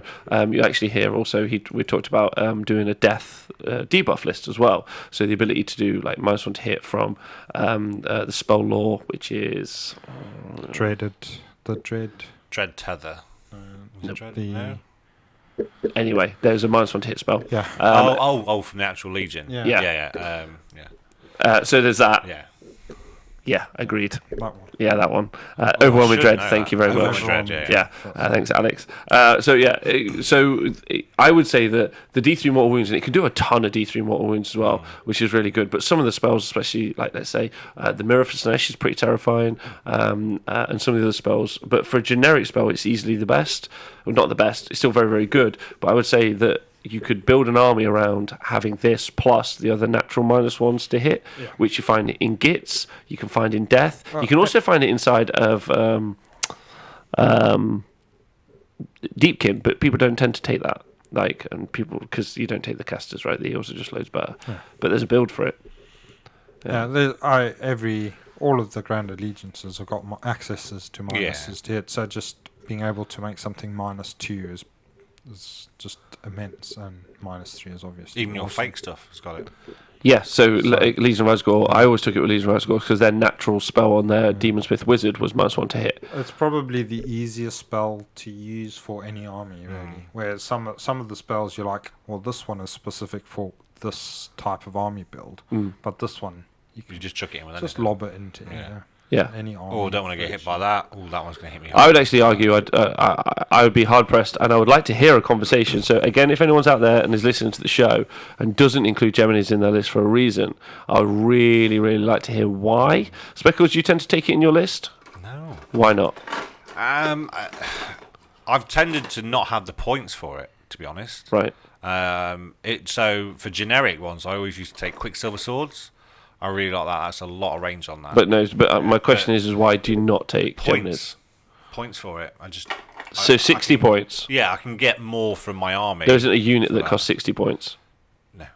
So. But it depends on your build. So having those points left over, if that makes sense. Yeah. So instead of starting with that and then working out that, I'm short a Terrorgeist by 20 points, I'm going to take that rather than that spell. Okay. Makes sense. And 7 to cast, you cast it 50% of the time basically, so it's on average. And 8, now I know you wouldn't take it because it's abusive inside of the Gits army, but if you were being serious about a competitive list for Gits for a sec, why wouldn't you take it? Yeah, I mean, it's boring, but take it all the time. Okay. If you want to win. Boom. It is boring though. Yeah. And El Capitan WS10 says even with points increased, Geminis is always in. I would actually say it's an auto include an army list, and I would like to hear an argument as to why not. If anyone's got a good one, let me know. I'd never take it with my Dispossessed because they don't have wizards. That's a good reason. It's a very good reason. Yeah. Okay, and then the final one, which has some utility and also does damage, is Soul Snare Shackles. So it's a casting value of 5 and it's 40 points now, so it's gone up. It's doubled in cost. Doubled. That's right. Yeah, there's a huge economy. Kadra says I don't take it because I can't roll a 7. Which is a good point. So Speckles, can you just double check the setups, please? So interestingly, Nath, if this is played in a Realm of Death, so what this does is once you set it up, and you set it up within 16 inches of the caster, maybe 12. Soul Snare Shackles value of 5 is successfully cast. Set the Soul Snare Shackles model wholly within 12 of the caster. Okay, good. Then set up the second and third wholly within 6 of the first. Yes. So effectively you've got an 18-inch range, but then it affects every unit within 6 inches of one of the shackles. Yeah. And then you roll a 3+, and then you half the movement, and that happens in every movement phase, yours and theirs. If you roll a 6, you do D3 Mortal Wounds. If you play in the Realm of Death, you set them within 9 inches of each other. Yeah. Oh, wow. See, this has triggered me loads when I played you. So you managed to kill my Lady Linda Tristan, without even going near her. So it was so she moved in your Realm of Fire. So I took D3 damage from moving, and then you rolled that as well, and then it was his turn, and then he took it again. So I lost Lady Linda from just being near it. Yeah. Yeah, that hurt. Yeah, fishing for sixes really Yeah. is what I will talk about. Nate, you've played with it, played against it? I think I've taken it in a couple of army lists. And I've played against it because you've used it fairly often.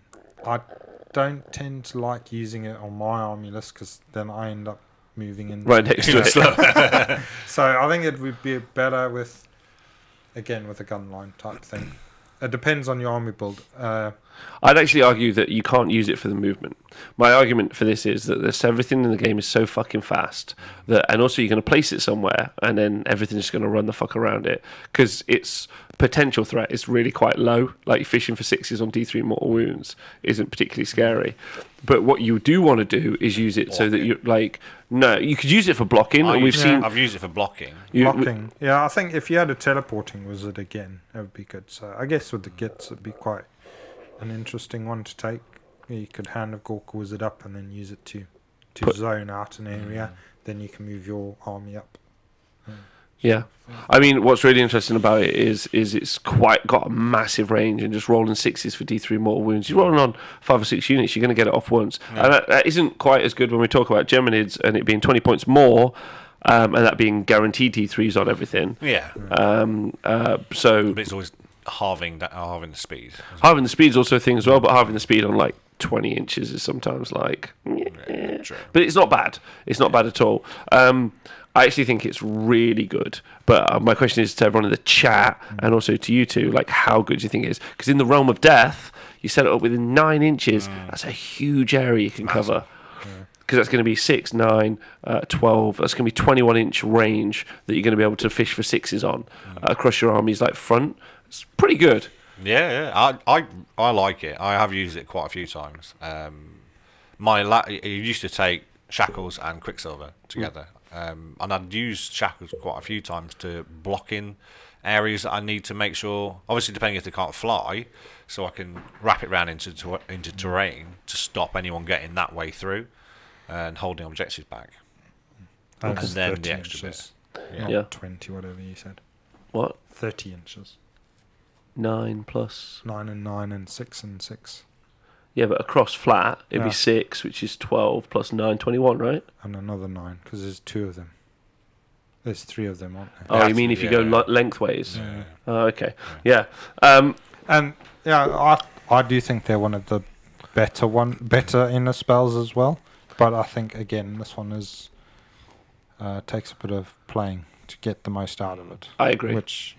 I agree. How out of 10, everyone in the Twitch chat and also you two, what would you give it? As generic spells or overall between all spells? Between all spells. It's 40 points. 8. Yeah, I'd have said 8, yeah. Okay. And then Gemini's would have got 9.5. Yeah, agreed. 9. Agreed. Just 9 because it is boring to play. I just think Gemini's gets a 10 for me. Okay, if we're continuing boring, 0. KJ says 8.5. Toon King Tristan says 8.5. I think it should be an auto including shootcast list, says Toon King Tristan. So another 8. Tony Moore at Heat 3 use Shackles against me to stop my Stegodon from moving entirely. So Scrunty Hugh. Yeah, I'm so sorry, Hugh, by the way. Hugh's a lovely man. When you put all 3 rounds. Something. Because you can win a game with that. Yeah, it's bonkers to see that happen. You can win a game with that. Keepers and secrets don't fly. So apart from the Thermal Rider Cloak one, so stick a Shackles around it. You want to give away. Yeah, just keep Shackles around it and be like, fuck off. And they've got an artifact in their book that makes the other one fly. Yeah. I mean, but sometimes... So the third one won't fly. The free one won't fly. Yeah, but by the time the Shackles has killed that first one, he'll have enough points to summon a new one out of the way of it. Well, either way, the point is, I think actually it could win you games, and for 40 points, that's a big deal. Really good. And in the realm of death, it's even better. If you take it to the heats, that's a big range you could be casting that at. Now, obviously, there's going to be a lot of things competing for those points, because I've already told you have to take Geminids. So we're going to move forward. Because I'm also going to tell I'm about to tell you, we're going to now look at all the damage spells before we look at the utility spells, because I think the utility spells require like a little bit more like free thinking. Yeah, we're going to have to get outside the box, maybe get a bit high. Yeah, just really start to unleash our minds. Nathan, unleash your third eye chakra. Yeah, you're a hippie, you know how to do that. So we're going to talk about damage spells, and the first one, and the most important one, I would say, is the Aether Void Pendulum, 50 points, and it has got a casting value of 6. Nathan's used this a ton on me. Speckles, what's the thoughts? What is I liked it. What are the stats on it? Sorry, so the stats. So set up holy. It's 6 to cast. Set up holy within 6, and it moves 8. But in one direction only. Mm-hmm. Only one direction. Yes, Nath, you've used this a ton. It's 50 points. Yeah. Tell me what you think. Yeah, I think it's nearly an auto include in the day in with the fact that Marathi is still a thing. That's the answer, right? Yeah. Like, I just watched Marathi. So there was, if you go back and watch the stream from NashCon, you saw the big block of fire stairs, and the big block of fire stairs like, we're fucking terrifying, and then Marathi's like, I take 3 wounds a turn, fuck off. Like, whereas Dortz Kane is still a super popular army. They're still a very competitive army. Yeah. They'll still win tournaments, in my opinion, as they just did at NashCon and a bunch of other events as well. You take Pendulum because Marathi's there. Yeah. Like, it's 50 points. Like, you either like go, I hope I don't fight Doors of Cain, or you fight them and you go, oh, fuck. And it's 50 points, D6 mortal wounds. And if you, so again, the easy trick to talk about is you cast, so if you go second in a turn, you cast Pendulum does D6 mortal wounds to a unit, then priority roll happens. Doesn't matter what happens. Anyway. It's going through them again. So you're basically doing 2d6 mortal wounds, and it's got a casting value of 6. So you're more likely to cast it than you aren't to cast it. Yeah. And it's quite easy to unbind and then recast as well. Yeah. And also, Elmbirds has got a really good point. Oh yeah, so for the triple? Yeah. Yeah. So you would unbind it if you got the priority roll. You would unbind it. So 3d6 mortal wounds effectively, which will just take out a bunch of things. Loads of things. Yeah. Elmbirds puts the best part about Pendulum is that it can't backfire. Yeah. Which is fantastic. Yeah. If you ever hurt yourself with a Pendulum, he does something wrong. Don't talk about that time. Words. It doesn't have anything to do with the realm either, though. So it's in Ulgu. Yeah, I mean, it doesn't have any realm benefits. It's got no empowered form. Yeah, it's got no empowered form. So yeah, I would agree. Like, so I don't want Shackles to not be in the list because I'm sad. Yeah, but I would actually argue that you have to put Pendulum in your list. Yeah, I think Pendulum is probably more of a necessary thing than the Shackles, definitely. Yeah, depending on your army build again. But yeah, I mean, there's so many things you can do with the Pendulum. You can just you can just take an objective and you know you're going to get countercharged, and then just make sure your front line is there, and then this Pendulum's just going to go across the front of your front line, and you're like, that's fine, come. And then you know that they'll be taking D6, possibly 2d6 mortal wounds. So. Which is huge. Especially like in elite army builds, like Hordes don't mind, obviously, but monsters that we're seeing a bunch of at the minute, they don't want to take 2d6 mortal wounds, potentially 3. Yeah. With objective play, it's good. With the double turn thing, with the fact that it attacks and in between phases is super good, and the fact that it just goes in a straight line. So Mini Painter Jay, can you please explain why Pendulum gets around Marathi's ability? So Marathi's ability means that she only can ever take 3 damage per turn. Yeah. Per turn or per turn. And a battle round consists of 2 player turns. What's really interesting in the in-between times, which interestingly is where they captured Slanesh in between the realm of light and shadow. So in that area, the void, the upside down. Yeah, in the upside down of the priority roll phase is when all the endless spells move, and in that, a bunch of abilities aren't actually affected. For instance, if you take any mortal wounds from endless spells in that phase, you don't take battle shock phases in the next turn. You don't add them to your battle shocks. Yeah, which upsets me loads with pink horrors. Right, like, because I'm like, just do one mortal wound, nice, because I want to roll a 1 in the next battle shot phase, right? Do you get pink horror points? The blue horror points? Yeah, because it's not tied in. Because her wording on her rule is specifically about turns, which is why then it doesn't apply. But yeah, it's really interesting. Fantastic guys. There's a question: if there are 2 or 3 auto take on the spells, how many spellcasters do you need to take spells worth taking? So we're gonna go back to this in a minute. And auto take's strong. But like, you would have to make a really good argument why you wouldn't put them in, because it's a bit like a tool, right? If I could say to you, you can put a 50-point unit in your army that does D6, potentially 2d6 mortal wounds, you'd be like, that sounds fucking great. That does, but there's normally an inherent cost of adding a wizard on. Yeah. Yeah, but sometimes you have a wizard anyway, so it's worth having a conversation about, right? A wizard or a vizard? Or a wizard, yeah. Right. Next. So Eighth Void Pendulum, what do you give it out of 10? Oh, only because I prefer another one, I'd go with an 8. Okay. As well. So how do you do Morathi then? I'll use the other one. Quicksilver. Okay. Nath? Yeah, I'll give it 9. Yeah, 9. It's really good. Okay. Right, also to the Twitch chat. All right, so next one from Sheesh, the Realm of Death. You've got Suffocating Gravetide, which is 20 points, and it's a 6 to cast. It does D3 wounds, D3 mortal wounds, and -1 bravery. However, if you in the Realm of Death, it moves 12 inches, not 8 inches. You set it up wholly within 3. Yeah. So it's super 4. close. 4, sorry. Yeah. Wholly Probably within 4 just inches. to fit in. Yeah. Yeah. So, well, if you set it up so it's facing forwards towards where you're going, you have to set it up in base to base to be wholly within. But actually, because of the curve, the way you should be setting up is facing the other way. And then you maximise the distance. So Good shout, it Nath. should always fly backwards. Yeah, me and Nath have actually got a video coming out about that sometime soon. Elmbird says Gravetide is hot garbage in my opinion. With that low movement speed, it's nearly impossible to get over anything. So a D3 mortal wounds potentially moving 12 inches in the Realm of Death, but more than likely, and it's 20 points. Yeah. So the points definitely reflect the hot garbage take of it. Nath, do you see any inherent value in it? I think the main value for this thing is the massive base size.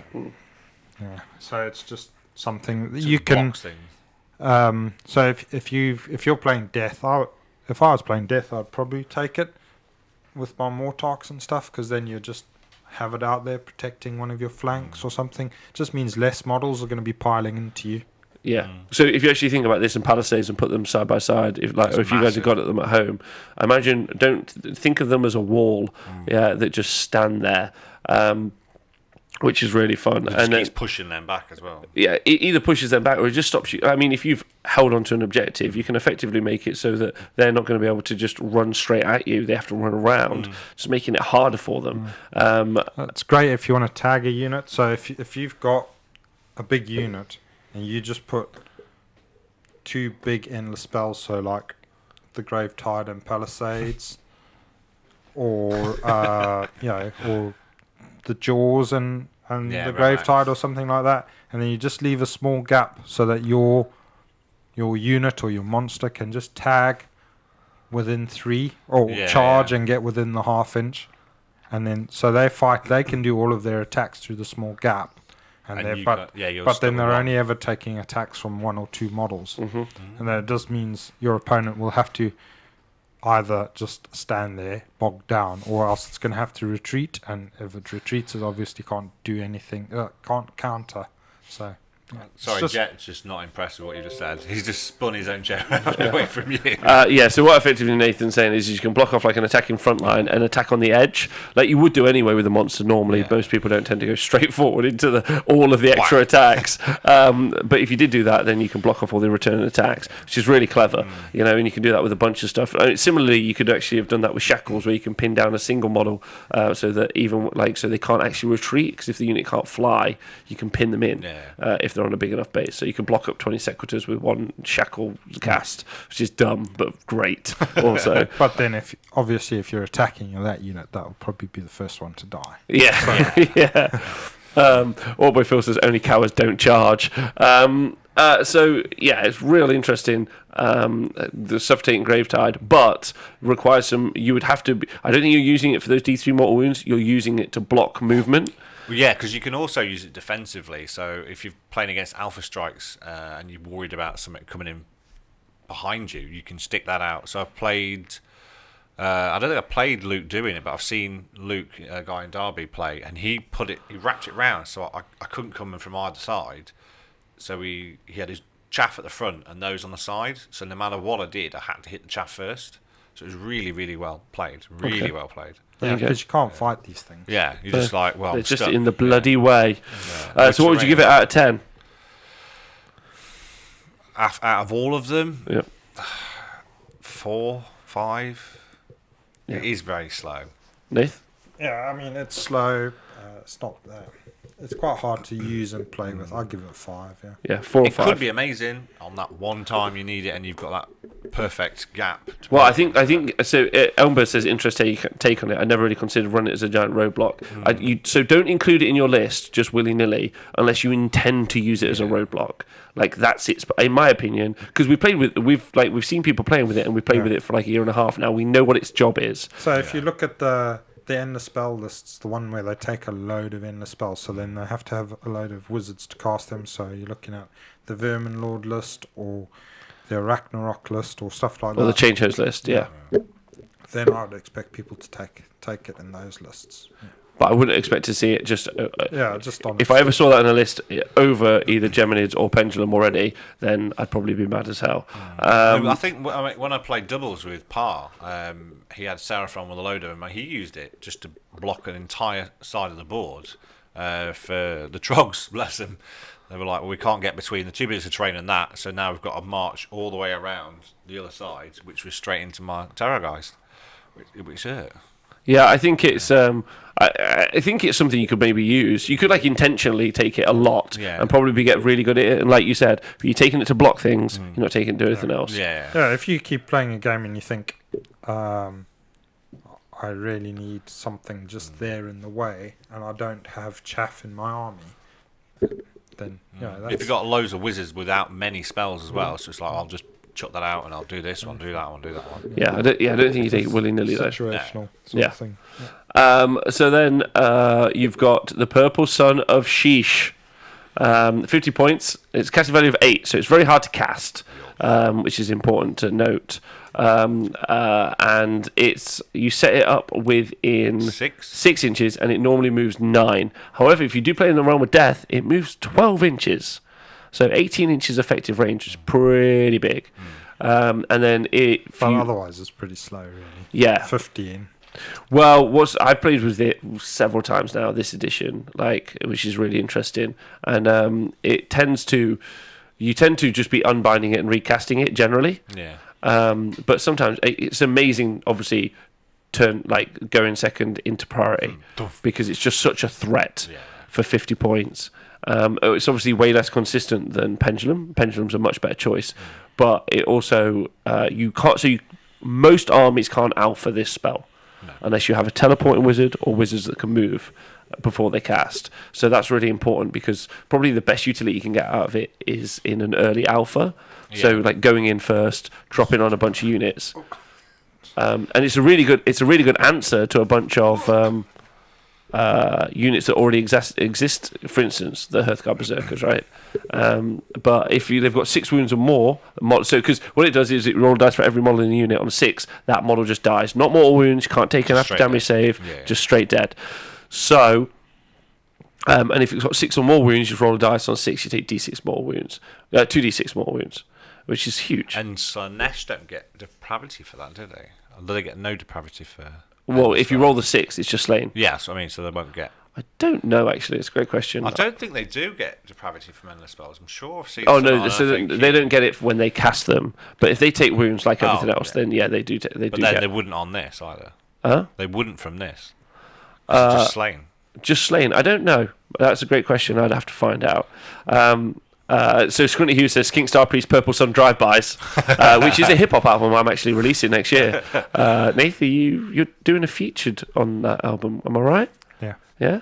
Yeah, that's what he says. Yeah, the laconic lust rapper. That's his actual name. The Templar says at 100 points it was 3 out of 10, and at 50 points it's 9 out of 10. Grand Theft Azir. Well done, to King Tristan. I'm so fucking glad you're here. Yeah. So Slanesh won't get depravity being slain outright, but also the Keepers of Secrets won't get depravity. Like you will do 2d6 mortal wounds. You won't slay them outright. But you might do it on some of the smaller heroes, which is cool. That Contorted Epitome can fuck off. Oh no, actually I think it's got more than 6 wounds because it's brilliant. So Nathan, what do you think of this spell, like, in all honesty?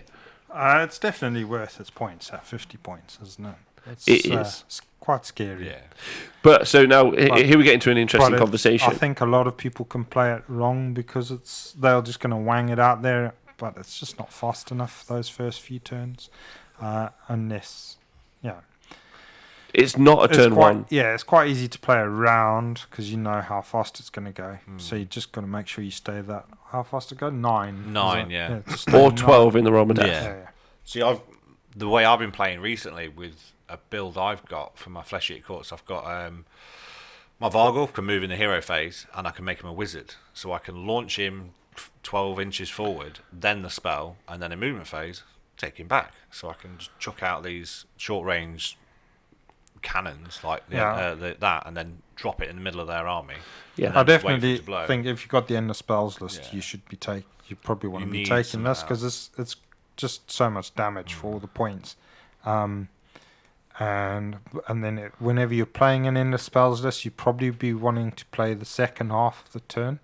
So then, if you are playing in the second turn in any battle round, and you cast this, then you've got more control over it because obviously you can then, it's going to go 8, 9, plus wherever you set it up away. So it's going that 15, and then it's got the potential to go the extra 9, and you can position your units accordingly. Whereas the side that's gone first obviously won't have been able to. So so you can threaten something that. With that extra distance away, and then they're less likely to want to take the turn because they know there's a purple sun breathing down their neck. I'd actually say that's the strongest reason to potentially take this over any other spell. Is so a lot of armies, because what we saw a lot at. I saw a lot of Nash count, but I've seen before as well, plenty of times, is people not really having a plan with deployment. So they deploy on the board, and they set up screens, that's sensible, but they don't really know whether or not they want to go first, nor whether or not they want their opponent to go first. And there's a stage before that in list building where actually what you want to do is, if you're too many drops and your opponent's going to get to make the decision, or consistently your opponents are going to get to make the decision, which is normally 4 drop armies at the minute, sometimes 3. Then if you're anything above that, you're not going to make a choice. So you're going to need to have something that can effectively threaten in the first turn. There's a bunch of armies that can do that now. So obviously you've got Gloomspite Gits with their teleport, Skaven with their teleport, and then they can fire off. Even Ironjaws, right? If you for some reason got 2 wizards, but you can. I always take 2 wizards in my angels now. There you go. So they're casting different spells. Okay, yeah, but you could take great green hand of Gork, and then you could throw a purple sun into their lines, which they're not expecting, right? Because they might be expecting the Ironjaw's charge, right? So you can do some really clever stuff with something that's an alpha like this. Problem is it's inconsistent, and it isn't going to guarantee do you a job, and that's quite hard, really. I think. Also, you should mention Fate Weaver plus Purple Sun. That 1 guaranteed auto 6 on a crucial hero can be killer. That's a good point, Elmbirds. I think most people aren't taking Fate Weaver, but it's still a really good option, realistically. Oh no, that doesn't count. You can't do the skink spell for the +1. That doesn't work. Damn it. Rob, did the Nashcon players fundamentally play OS differently than Europe? No, I wouldn't say so. No. I think people consistently make similar sorts of. I think most people don't really practice deployment ever, which you see a lot. So, and then you see that in their list. You just give them the first turn, they're like, "Oh, I can't do anything." You're like, "You should be able to do something, otherwise you should be going first, right?" That's how it works. Is mine, or you just, Or you just go Mystic Shield, your turn. Yeah, Anthony Paul says Pendulum versus Sun, though, at 50 points. And that's the point, right? Yeah. You've got Pendulum in its consistency. It's also short range. You're not getting that off on the first turn. Yeah, or Purple Sun, first turn. 50 points for both. So Purple Sun's more likely to bite you back. Yeah. Unless you're doing a teleport throwing it in. Yeah. I don't think you should ever be sat in your deployment casting Purple Sun out of your deployment. No. I think that's not if you're going to move forwards, because obviously you're walking into where it is, right? Yeah. I've just seen you up front. You can control your movement so that you don't move within 9, and then you're fine. Is that near and far thing with sheep? Yeah. This one is near. Exactly. This one is far. So it's a very big spiky sheep that you want to stay away from. But would you not say it's only an alpha spell? It's only an alpha strike like spell? No, it's a good counter. If So it's decent on a It's a threat. So on a shooting thing. Yeah. Because if you're just going to sit there and shoot, then you can just wang this into the midfield, and then they've got to come past the purple sun to get to your shooting, and then they're just going to get especially monster heavy bitten armies. by the purple sun, and so. Like my list, oh my god! If I saw that on the table, I'd cry. 2d6 mortal wounds if I go anywhere near it. But it's not 2d6. It's on a 6+. It's On a how 6+, much. It's yeah. how much. It's how much it could potentially do, and how smart your opponent plays just to be like not too bothered. It's something that you'd zone out an area where you go, I don't want him to go near there. I'll put that for now there. Fantastic guy says I kept charging my bounders into the mighty mushroom. Classic Department of Magic not communicate with the cavalry. Okay, so Pendulum, what would you give it? I think it's only an alpha spell. Because what I want to do, or the way I've worked it so far in my Tzeentch list, is what I do is I boat forward a unit of pinks, and then I just throw the Purple Sun into their army. And if they charge me, then I use it to counter-strike, like you said, Nath. I don't think I'd ever put 50 points into my list that's inconsistent like Purple Sun, looking to counter-strike. I definitely want to do that with Pendulum instead. So like you charge into me, I do 2d6, potentially 3d6 mortal wounds from the Pendulum, whereas I might never do any wounds Nothing with the at Purple all. Sun. Yeah.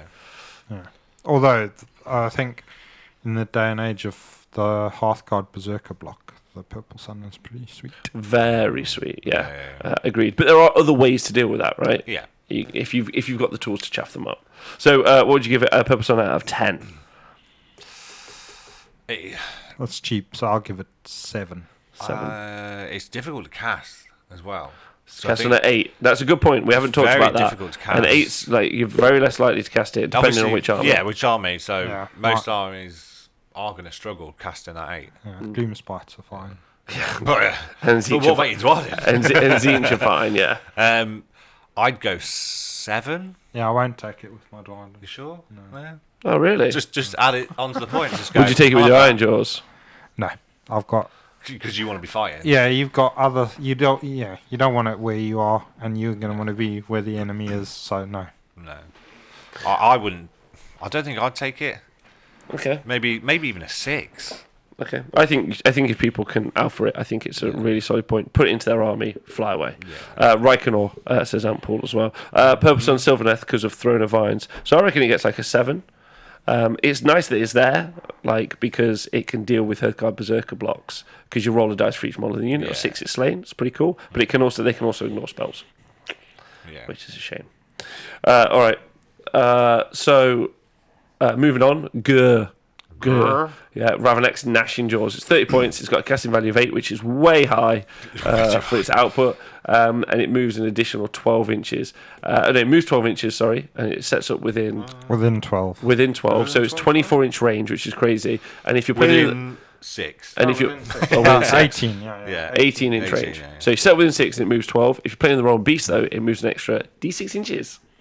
Yeah, and it does d3 mortal wounds and everything within range. And -1 bravery. Yeah. I don't think there's much to say about this. It doesn't do much. It looks and it's so expensive. Cool. It should be Does so look much cool. better. I think it's.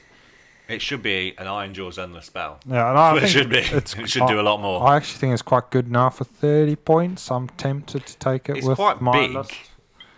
So my question to you, Nath, is you're tempted to take Jaws with your list, right? Yeah. But have you taken Geminids? Yes, I've taken Geminis before. No, but have you taken it in the list? Oh, no. And then have you taken Pendulum in that list either? So like, for me, what I'm trying to create at the end, like, is something that I can put out where it's like a list of priorities.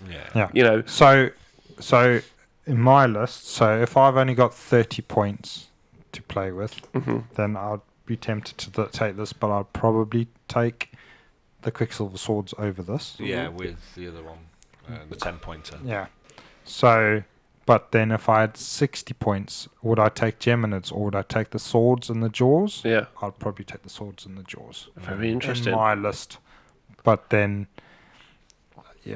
that's because I want the spells to be doing damage, and the Geminids are there to do the debuff. I know they also do a bit of damage. They do a ton, right? Because every unit takes D3. Yeah, but I don't want to do loads of units. I want to pick out a certain dude. Yeah. Nice. Kick him in the nuts. Yeah. So Good argument. But then Jaws doesn't do that, right? That does D3 as well. No. D3 plus the swords, so hopefully a little hero's gone. Okay, that's a clever thought. Actually, appreciate that loads. But it's a casting value of 8, Yeah. which I suppose you're like Which when you talk I about things like like a gears. lot, because it's hard to cast, It's hard to therefore it's dispel. hard to get rid of. Yeah. Unbind the spell, yeah. So, yeah. So I played against this when I played the doubles with Legion of Grief and a Nighthaunt list. Really good. So the damage output from the Banshees was phenomenal, because obviously it's -1 bravery for Nighthaunt and -1 bravery for Legion of Grief. Then there was this, there was something else. They were knocking my Terrorgeist down to like bravery 3 and then 2d6 damage. It was bonkers. So I think if you're going down a bravery specific route, they could be quite good for 30 points. But I think for most armies it's a bad idea, because Agreed. basically because it moves so fast. So it can do, Damage to them and yeah, back to you. it'll bite you back Yeah. more often than not. Same with all Jaws. Just can't trust them. What would you give it out of 10? Also, hey Elf Bro, how you doing? Also, hey Twitch chat and everyone, how you all doing? Probably at 10. Jaws. Cool. Because look at it. It looks awesome. No, it can't be based on how it looks. It does look Why? fantastic. Surely that should come into it. It does. We can do an entire show of models we just like the looks of. 10. Come on. What are you giving it? I'd go 7. For most army builds, you're probably looking at 5. Yeah. I purely for the fact of how I've seen it being used. So I think there's probably ways out there to get it to do that. I think Gravetide's 4 or 5. So I think. It's definitely better than a Gravetide. You think? Yeah. It does damage and it's quite quick. Gravetide and does damage. It blocks and it's quicker. Gravetide blocks better. Bravery debuff. No, Gravetide does that too. Yeah, it does. And it looks cool. It's fast. Yeah, it's a lot faster. So 5? I'm going to give it 5, yeah, because there are uses for it, definitely. Okay. All right, there you go. Definitely. I think it's worth its points, so that's why it's 5. Yeah. Okay. So this is the I think the winner that no one talks about, right? Next up, from the realm of metal, Shamoon is the racist swords. I love that spell. So Quicksilver swords, 30 points. It's got a casting value of 6. So you're more likely to cast it than you are to cast it. Yeah. Now you set up wholly within Within 10. 10, Yeah. and then it moves. 8. So it's 18 inches, and then you pick a unit within 6 inches of that point. Yeah. So it's got a 24-inch effective range. Distance. And then you roll 12 dice, and every 6 takes a mortal wound. Yeah. And over Unless the chaos. in which case it's a 5+. Yeah. And unless you're in the realm of Shamon, And then then it's 15 dice. Yeah. Which is Ultimate fishing for 6s. yeah, And 5s. and 5s. Yeah, Because you want... It's in the list to go and stab Vermin Lords and Keepers. Marathi. What? Not Marathi. It's a non-chaos What? unit.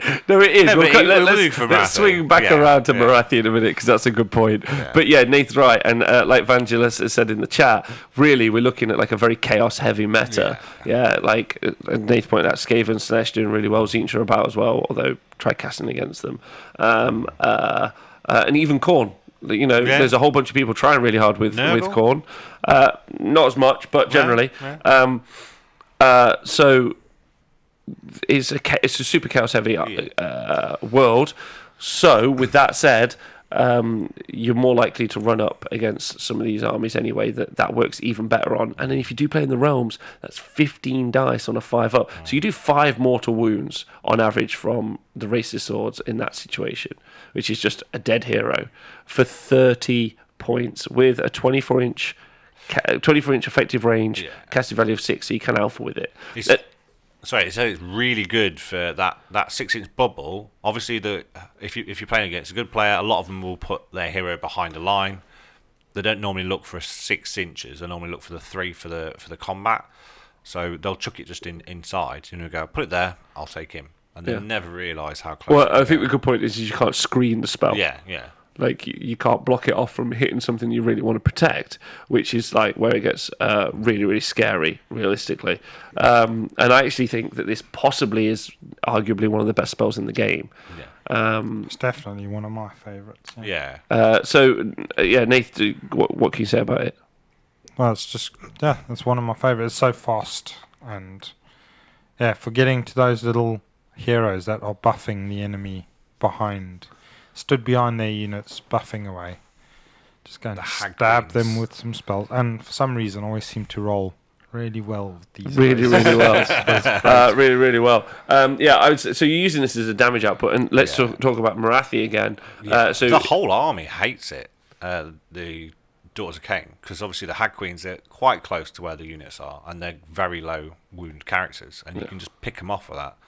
I mean, they still have the 5 up after damage save. Yeah, well, they're always going to the Hagnar ones, but you're right. They could potentially die if you roll particularly well. Like, but if you're playing against Order, it's only going to be on 6s. Yeah. So statistically, you're doing 2 wounds. But against Chaos, you're doing a little bit more. You're doing 4. Yeah, 4. Yeah. Which is close to the threshold of killing something. But Marathi, doing 2 mortal wounds and the in between, like, it's not quite pendulum, but it's also 20 points. If you cheaper. get that 3, it's just knocking it down 1 turn quicker. Yeah, than they're expecting.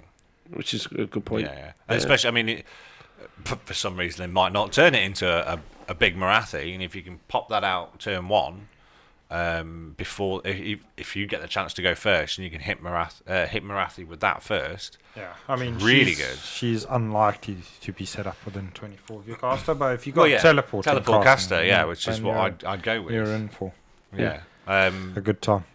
It's also a good opportunity to alpha with that particular spell as well. Yeah, because when I was playing All Death, I've never really had long distance range, bastards.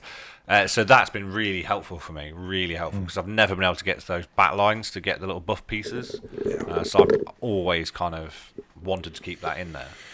Well, yeah, I think these the spells are a good way to get around lookout sirs without -1 to hit from shooting. Can be a bit of a pain, but these are great for. So what are you going to give it out of 10? Also to the Twitch chat? Probably 12. Yeah, it's pretty good. 15 for the 15. No, but what are you actually going to give it realistically? 10, 9.5. Yeah. To the 6s. We just convinced you, Speckles. Is that your thought? 2 out of 10, 9.5. Okay. Yeah. Wow. Okay. Nate, it is you think 6s, the same? but 9 out of 10. Yeah. 9. Definitely. I'd say it's the best one. Ooh, okay, that's strong. What? Because it's so cheap? It's cheap. It's got masses of distance. It can obviously take on. I think that distance is a two-edged sword, you could say, because it can come back pretty. I mean, I've been stabbed by my own swords. Comes quick back like silver. Yeah. So I personally really love it. Be careful. Yeah. Okay, so that's all of the damage spells that we've got there, and then Silver Sword's got the top pick along with Pendulum, of course, and obviously so Purple Sun actually didn't, which is really interesting. So we'll talk about those two competing in a minute. So then utility, you've got a bunch of utility spells. Some of them are going to be interesting, some of them aren't. One of the ones that I never see on the tabletop, which I think is an interesting combo, is Emerald Life Swarm. 50 points, quite a lot. Casting value of 6, but you're more likely to cast it than not. And it heals D3 wounds to a model. Or brings back models that are dead, yeah, which I don't think many people realise, and that's pretty good. It is very good. And then in the Realm of Life, it will return D6 more wounds or a model with that characteristic. So, but it's 50 points, quite a lot. And do we think D3 wounds back for 50 points is enough? Because we never see it, so most people disagree, don't think it's true. But then we don't see lots of endless spells anyway. No. I've played with it twice. Yeah. And I keep wanting to play with it more because I do think it's a good spell, but it's just finding those 50 points sometimes. It is quite a few points, but I do think it is worth its points still. What would you use it on? Brian Spiller says use it with Nurgle, which makes sense. Like, yeah, Nurgle's a good shot. I think, especially in something like Thricefold, but I don't know if you want to spare points in Thricefold. I think if you've got a big monster that can cast spells, it's probably a good idea to take that with. So I've not played many armies that have got that, but I'm always tempted to take it with the Arachnarok. But then the Arachnarok has normally got a healing spell anyway. It's normally got something that eats itself as well. But the Arachnarok has got its own healing spell, so sometimes not really worth considering. And then I think if if I had a magic caster with my dispossessed, I'd probably take it, because bringing back D3 dwarves is just great. Yeah. But bringing back D3 gits, Not too big a deal. Elpro Yeah. says great for bringing back dryads. yeah. So D3 dryads back a turn, really interesting. I think in the change host lists and Zinch lists, I don't know why they don't take it more often, because if they're bringing back D3 pink horrors, which then multiply into blues and brims, then you're just multiplying the effect of the spells like so much more than any other faction will get out of it. Yeah, especially when you in the realm of life and you do end up putting if you put D6 pink horrors back on the board, that's 12 blue horrors you've put on the board, which is just really strong. Potentially 12. Other armies that I think would benefit from it would probably be Seraphon as well. I think they might. So like healing up. D6 skinks. Well, I was thinking more the Bastillodon. Oh, 'cause, yeah. like, I think the Bastillodon's a great shout. it's so hard to take Kill. wounds Yeah. off of the Bastillodon, and then just to see them Put start it back on putting again. wounds back on can sometimes be Trigger it a little bit more. yeah, can be a bit of a trigger. So Yeah. I think I think you should be seeing it more often than you do, but you don't, because it is 50 points. Studio Worstwood. Oh, hi Ben. By the way, looking forward to going to doing the coverage at Facehammer. I got a pretty all-star cast helping me out there. I've got OJ doing our infield reporting, and I've got Mr. Darren Watson and Mr. Benjamin Savo going to do the live stream commentating. So that's pretty exciting. That's pretty cool. So excited about that. He said, imagine bringing D6 Phoenix Guard back every turn. So you had those in... Yeah, no, but imagine you have them in the free cities. Yeah, right? yeah. Phoenix Guard in the free cities, and they bring D6 of them back. That's pretty good. Imagine hurting yourself, doing D6 wounds, and then healing D6 wounds in the realm of life as well. Yeah. I think the Bastillodon's a fucking great shout, Nath. That's really clever, especially like throwing it up with a snake basti or something that, you know, that just makes it just a fucker to get rid of, realistically. Interesting, you don't see it in Slanesh. Now, they've got some great choices anyway, but they've got two ways to heal themselves. Like anyway, but you know, and they're much more mobile. But I love the idea because Life's all quite slow. Am I right, Speckles? Yeah, have a look. Oh no, not to be fair. It's set wholly within 15, moves 10. Huh? Wholly within Slanesh 15, is a moves good 10. shout. Yeah. So it's 25 inches. Yeah, so and I think what's interesting about that is D3 back to Slaneshi Keeper. Yeah, All or to those extra depravity points. yeah, isn't back it? to a contorted epitome. They generally tend to run heals on their casters anyway. 50 points is going to be hard to get, but when it's in the realms, that's an interesting conversation. I think D6, but D3, yeah, and it's easier to cast. Yeah. 6 to cast. So what would you give it as a? Bastillodon's a great shout. Yeah, really good. I give it 6, possibly 7. I think a 7. What do you think, Speckles? I mean, for every army I've ever played, bringing back D3 models, it's never ever going to be needed in my stuff. So, But what's interesting? 5 But what's interesting overall? about it? What's interesting about it? And when we go through any of these utility spells, what we're not talking about is you've written your army list and you've got 50 spare points, Yeah. right? We will talk about that a bit. What we're saying is does your army not have access to something, and can you change how your army plays by using the endless spells? Yeah. Right, which is effectively what some of these are. I think maybe that's a great shout on the Bastillodon. I'm trying to think of something that's as similarly like outputty. No, like as tanky, but I can't. I mean, bringing back a Fire Slayer return even is a big deal. Yeah. The Phoenix. Frost Phoenix. Oh yeah, I mean, killing that fucker is so annoying. Yeah, bringing back D3 Hearthguard. Yeah. Fuck that. Yeah, because or the like Ben said, the Phoenix Guard. Nightmare. It's quite good for order by the sound of it. Yeah, I think. Potentially. No, but chaos is good with pink horror as well, like Nate said. And obviously Slanesh with the depravity points, because Yeah. they get the extra D3 depravity points every turn from that. Why not? Okay, so we're giving Life Swarm a. I'll bring back Jezzail's. Good point, Elf Bro. That's fucking awful. Healing up a Storm Plague Fiend. Monks. No, Plague Monk's not the same, right? Gisele's are lots per wound. Gisele's are some of the most expensive points-wise models. So bringing back Gisele's is wicked. How many wounds have 2. Raptors got? 2. Oh wait.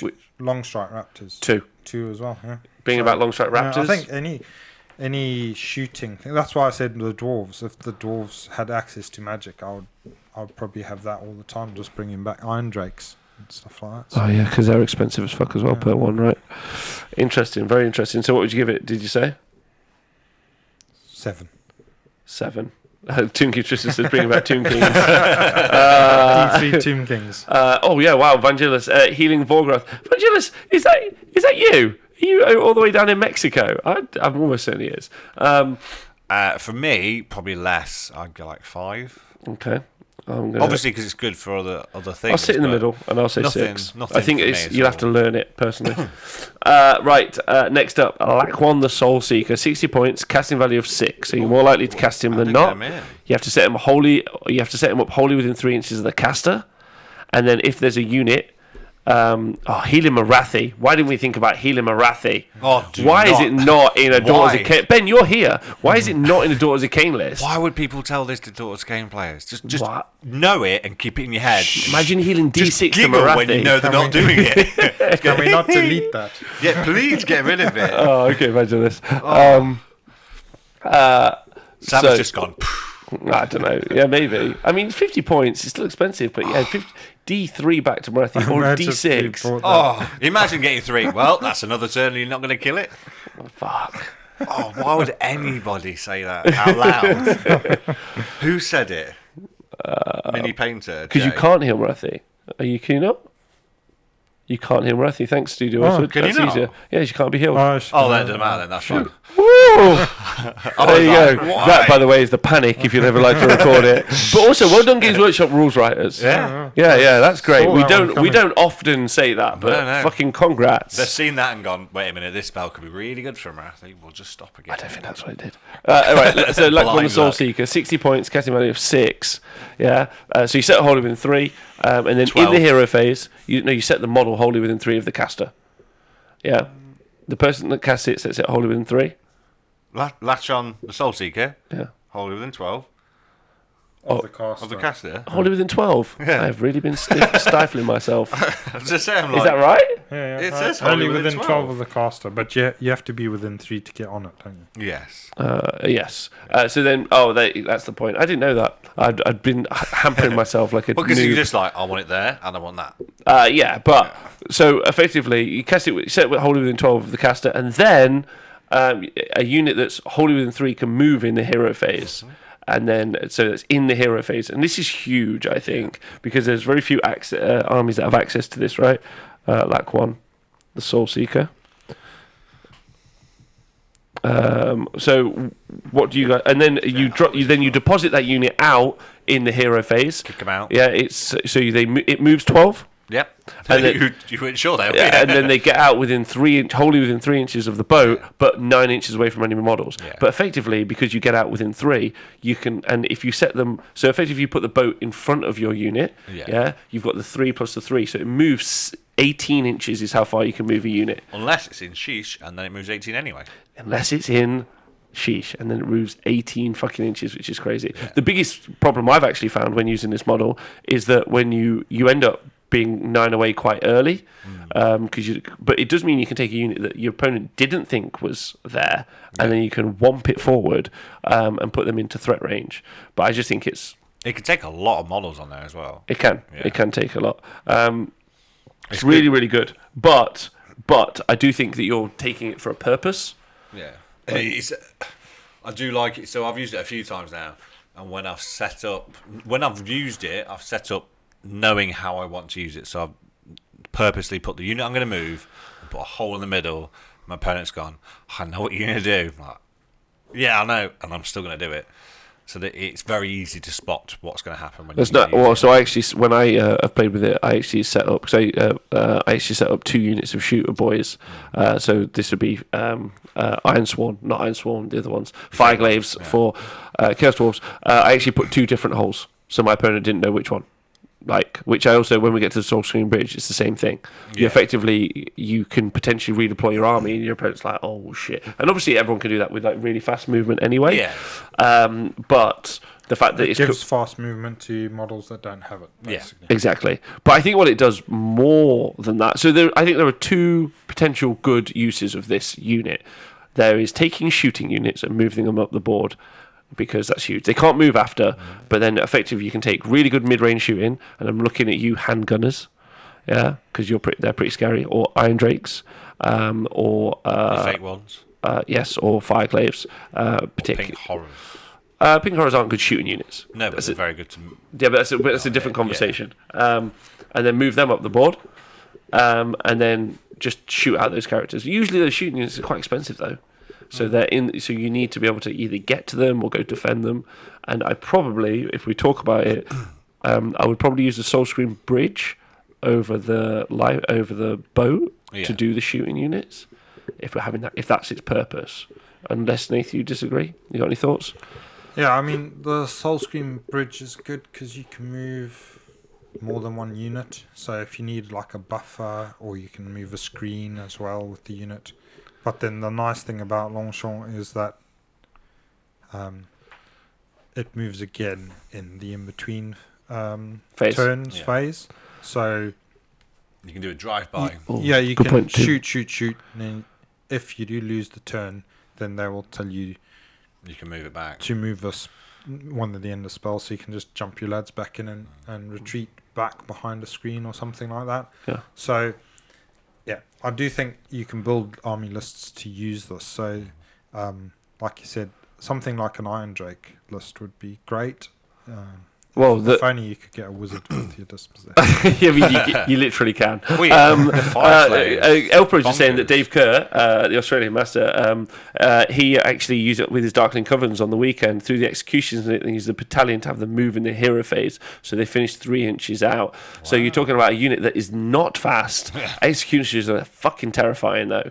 And then ending 3 inches out, so they get the charge off and then go murder stuff, is amazing. Yeah. So I would actually say that, and Toon King Tristan's also pointed out Arcanauts, which is another great shooting unit. The issue is with Arcanauts, you still lose one, don't you? Yeah, you lose one. That's not the issue. I think with the shooting units, your issue is putting them in the boat over putting them in the bridge, is that you can't put a screen in front of that shooting unit. So that shooting unit's either going to get charged. Like, it's not a great first turn thing. Yeah, it's a second turn thing. If you're in the first half of the battle round, the first turn, it's a bit dodgy. If you're doing second, then it's quite cool. Yeah. Screaming Hugh says that bridge means you can move small shooting units with low range, salamanders for instance, but then the salamanders die. Well, one of them dies, and that's quite a lot to lose. I know they're only 40 points at the minute. I think that's what he said, the bridge. The bridge. The bridge. Sorry, apologise Hugh. But if you are moving salamanders or something like that, how many wounds are salamanders? 3. 3. Oh, okay. Yeah. But less reliable. But you could combine it with the Life Swarm, basically. If you're moving something that's expensive, but you need to roll the D3 to get it back. So I personally think that maybe you would use a bridge. So we'll talk about the bridge straight after to talk about that. But I would say that the Soul Seeker, as I've used it, as I understand it, and although actually Dave Kerr's use of it's exceptional, so big shout out to him there. And are there any other hero phase movements? Yeah, so Iron Jaws could do it, but then they've got movement from other stuff. They've got teleport and they move like the fucker anyway. Yeah, so interesting. Courts. Have they got a hero phase movement? Interesting. Italian, yeah. But what would you put in it? The ghouls. Yeah, I suppose so. And then you heal them back anyway, so you heal that one, doesn't matter. You could alpha strike with 30 ghouls with D3 attacks on them. That's quite interesting. That's fun. So yeah, if you've got any, if you're out there and you're listening, and you've got a hero phase movement, you could potentially do the boat hero phase move in the hero phase, which is interesting. To make sure that charges. Yeah, to make sure you get that charge. Yeah. You can do the Nighthawk one. You can't anymore. Well, you can't competitively with the. Well, then don't talk about it. The cool dude, the guy that you can't. He would die though. If but he doesn't. So So you use put your unit in the boat, fling them out, and then move them 6 inches with his spell. Oh, yes, I see what you mean. Yeah. Similar. So that would be the Guardian of Souls with the Mortality Glass, is what he's talking about. All right, so I would actually say that the best use of the Soul Seeker, of Laquan, is to put a magic unit inside it for the magic alpha. Because this is kind of the purpose. Because it's 50 points because some armies don't have access to a teleport. I mean, loads do, but some don't. But to be able to put a unit of casters, so obviously I use pink horrors, and I think this is a really solid shout. But then there's a bunch of units, and we've talked about this on the show before, I think. There's a bunch of units you can do it with, like the Daughters of Cain unit. The riders. What the hell are they? Doom. Fire Warlocks. Yeah. Yes. Yeah, so I was just testing you all, I already knew. I got the first word. Yeah, it's the Doomfire Warlocks, and also the ones from Wanderers, which are called the Wanderers. Sisters of the Thorn. Thank you very much. So any units that's a caster, you can put them in the boat. Stormcast? Yeah, you could do those as well. But what I think is really interesting is if you can put a unit like that in the boat, and then you can then fire off a spell into your opponent's lines, which your opponent wasn't expecting. Yeah. Especially when, like, if you've got a lot of drops and your opponent's like, oh, I don't think you're going to be able to get me. Now, if you've got the boat, then they'll think, oh, you're going to try and do something. But then that just might mean it's 50 points to potentially fuck with your opponent, and change. You don't always have to use it either. It's quite good to trigger him. Go, I need to work out what he's going to do. So yeah, it's really interesting. And also, Doomfire's got a fucking solid spell, right? Yeah. So I personally think that that's the purpose of the boat guy. I would be taking it for that, unless I had unless I had a hero phase move. Yeah. So Magic Alpha. So what would you rate it out of 10? Moving 30 ghouls 3 inches away from the enemy. That'd be quite good. Turn 1. With D3 extra attacks. Yeah. With 5 at ward. Yeah.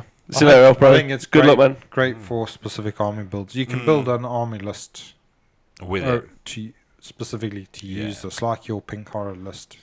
Bomb some pink horrors forward, and then they can chuck a purple sun or do something when they get there. So yeah, It looks cool as fuck as well. It does, but I know it's not involved. So I think it looks cool. I personally think, like, if you build it right, it's an 8. But it has a role. Like, it does something that. Yeah. I'd say an 8. Yeah. Okay. Sweet. And now the bridge, Soul Screen Bridge. Twitch chat. Also, what do you think? Question and answer time. So Soul Screen Bridge. Go on. I was about to say the bridge is very similar to Boaty McBoat. It's not in any way similar. No, for specific builds. So if you're going through the movement shenanigans, the boat is very similar to the bridge. Phase move. I would say so. I would say that the bridge works. So Soul Screen Bridge is 80 points, so it's a bunch of points. Yeah. Casting value 6, so you're more likely to get off than not. You set it up wholly within 6 inches. 12. You can set it wholly within 12 inches of the caster. It's 6. Just so I blow you.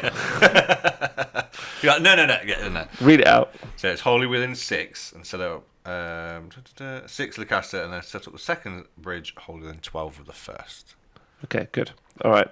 And effectively, and then you don't move units across it until the movement phase, which is a lot different and a big deal. So what do you guys think of this and the spell? So obviously great for short range shooting. Yeah. Less reliable for charges unless you throw up cogs as well. Yeah. I forgot it was in the movement phase, not the hero phase. So it's very different. Very different. So unless you got bonuses to charge, it's more for moving short range shooting things. Yeah. So, but the fact that you can move multiple units is quite good, because then you can move the short range shooting unit, which is normally quite expensive, and then you can move a screen. So move the screen in front of them, short range dudes behind, any buff pieces that they need to help them out, and they just increase the range of their weapons by more than 12. Could be up to nearly 18 inches or whatever it is. I'd actually say that the most important part and the most interesting part is you can move multiple units across. So one of the things I did is I moved my magma cannons across it, which was quite fun. So then that just took their range stupid, but then their demon smith that was buffed them, you can move them across the Soul Screen Bridge as well. So taking war machines across is really quite fun, especially Fire Slayers, the new Volkites. If they've got no speed, you can get them across as well, and you've got to chew back through that. And you've also got a really hard front screen that can come on, have a fight. Yeah, that can go and take a fight, which I think is the important part. You can put a big screen out, and then like create like a little island of like defense, like quite far up, which is quite fun. And it also it's being super provocative. You'll move it onto an objective as well. Your opponent's like, right, fuck, like I need to go get that objective. Yeah. But the base is really big as well. Huge. So you can block stuff up. W.S. Warren says, if done poorly, the bridge can have quick moving opponent units in your backline in a hurry, which, yes, you can. But I actually think you can also use it, and I've used it before, to relocate a flank. So deploy kind of like, especially Duality of Death is a good example of this, because most people have to split their forces into two very small boxes, but being able to move into the midfield or even like just jump on an area and defend it quite heavily. Yeah. You can defend, like create a little castle and then the Soul Screen Bridge itself, and then put a character behind it and he's just there scoring points. Just be like, fuck, come out of here, you little dick. And there's not a lot of like long range damage output that's happening at the minute. So. No. It's pretty defensive. Yeah. But I think you do a different build, like Nate said. You put mid-range shooting in, put a screen out. It's forward. Yeah. So what would you give it out of 10? Which armies would do that, do you think? I'd say 3 peoples? Yeah, 3 peoples, Fire Slayers, Dwarden. Yeah. If your fake ones. I mean, Dispossess Fire Slayers can just pop up. So they don't really need to do that. Not for 80 points. How many units can pop up though? A Rune Smite, and you can only take 1 unit with them. Whereas this, you can take sort like of 5. You can take a whole. Duality. Really, you can go. I'll put my little dude across the bridge with this. The Volkites come and take him on. Because they aren't very quick. Tim Kinchester says, just wait for the Bonefuckers catapult, Rob. Putting 2 Bonefucker catapults across it. Yeah. I'm sure they'll already be 72-inch range anyway. So what would you give it out of 10? The Soul Scream Bridge. That's my Soul Scream. Again, I think it's army list specific, but I'd give it 8 again. I think it's very similar to Longchamp. 7, 8, 8 maybe as well. I suppose you could technically use it to block stuff as well because it's bloody massive. You could blocking line as well, random. So as a blocking piece for 80 points, this plus Palisades. You take off the board. The size of it, it's ridiculous. That plus it's a jet. Can you let him jump onto you? Because he's scratching my leg. Okay, so out of 10, what did you give it? 7. Sweet. Nath? 8. Okay, Twitch chat also. Chris Frosher is 72-inch range and ignore terrain when walking. I mean, that's the most powerful part about it. It'll have almost no impact on the terrain. Shards of Valagar. Is the Soul Screen Bridge not got an empowered version? Can you just check for me? I'm almost certain it does. It's 18. Yes. Wow, set up wholly within 24 of the first. Instead of 12. Doubled. So 24-inch relocate plus the 6 inches, so 30 inches you can relocate a unit. And 6 the other side. Yeah, so 36 inches. It's not bad. Yeah, it's not bad. You took that just in front of the lines. But I don't think so. I don't think in this situation the realms like improve it. Like you don't go, can't wait for that Realm of Death one. Like that's why it's there. So Shards of Valagar. So this is casting value of 5 and it's 40 points. Create a tripwire between the 2 shards that halve their movement. -1 to hit, basically. You set it up wholly within 6, and then the other one within 12 inches of the first. And then if it's in the Realm of Death, though, the Realm of Death set up wholly within 12 instead of 6. Yes. Yeah. So you set up within 12, and then it moves 12. You set the other one. The first one up within 12 instead of 6. So it's got a 24-inch effective range. Yeah. So, Nath, have you used this? I've tried to use this. I tried using it once. How'd it go? So it's great, but it's the sheer size of it. It's really quite big. It's a big model. Yeah, it's 2 big models. You struggle setting it up. Obviously, if you've got a teleporting wizard, great. You can use it really quite well, but I think you hinder yourself quite badly. I think when I played yourself. I hindered myself when I played you. So I remember putting it up against. I put it in the way of your fire guys, and I just couldn't reach them in combat because it was just blocked by all of that. So it's good. It seems good on paper, but yeah. Nath, have you tried to use it? I've not used it on paper. It looks pretty good though. Okay, I've actually tried to use it, and it's real tough to use because the 12-inch line isn't actually that big to try and trap a unit in between it to make it -1 to hit.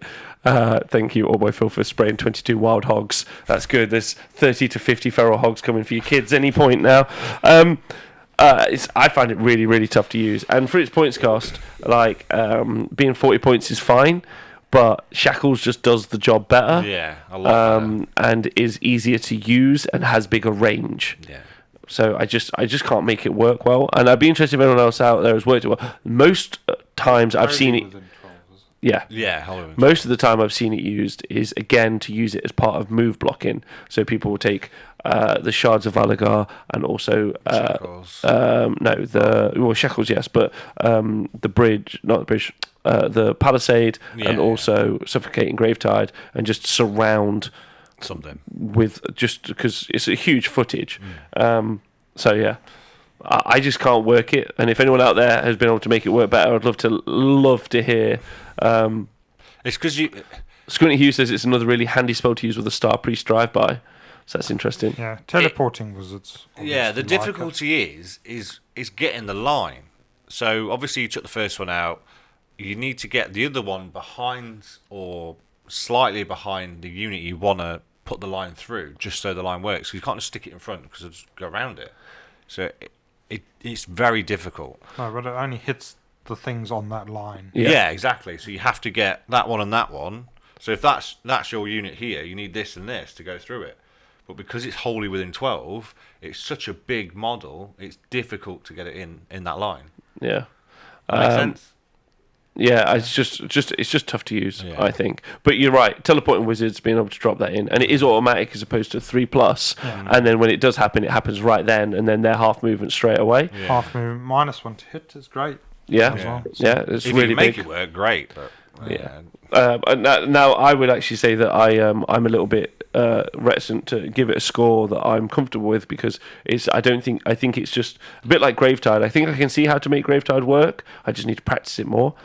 Shards, I think it's good, but I haven't seen it used super well, and I haven't used it super well, so I just don't have like a reference point. Size, I think if it was naturally 12, I think you could do. Which something. bit? It's a wholly within. So which bit? Set up wholly Perfect. within. Sorry. Set up wholly within 12 than 12. More, it'd be better, just because you could actually make that line go through a unit instead of just being stuck near you. Because I think it's only like an inch or two away from you because of the sheer size of the base. Well, so if you put it that way. Obviously you put it the other way. It's still wholly within 6, and it's about a 3-inch base. So I think 3 inches away from your what do you think, wizard. Yeah. Well, with a score, Twitch chat also. Not played with it. It sounds good on paper, but I can see the problem because, like you say, the bases are quite big. I don't have a chat, but I would. So if I was going to give it a score, I mean, -1 to hit is great. Huge. Specific army builds probably to take advantage of it. So probably works well with Gits and maybe Zinch. Those sort of armies that want to slow people down and pick away at them. I just don't think you slow people down in this game, Nath. Like, which armies are you talking about slowing down? Like, because if you combo this with the Shackles, then their quarter move, that's slowed down quite significantly. Yeah. But then you've got to work out how you're going to get it over there to that unit, or whatever it is you need. True. And then wherever you get it near enough to cast it, that unit's dead. Yeah. So if you held it off for a turn, that's important. I don't know. And the unit you want to slow is normally either a big unit. I'm going to give it a flat 5 because I don't dare give it anything else, and I'm not comfortable. But I'd love it if anyone out there has got like something they want to say to me about it. I really want to hear it. Nath, 5, okay, comfy? I'd say a 6 because I like the sound of it. I'm going to have to give it a try now. Teach me, senpai. Teach me. Okay. So next up, we've got the Horrorghast. 60 points, casting value of 6. More likely to cast it than not. It's a predatory end spell, and it makes units -1 bravery if it's within 12 inches, and -2 bravery if it's within 6. It's set up within.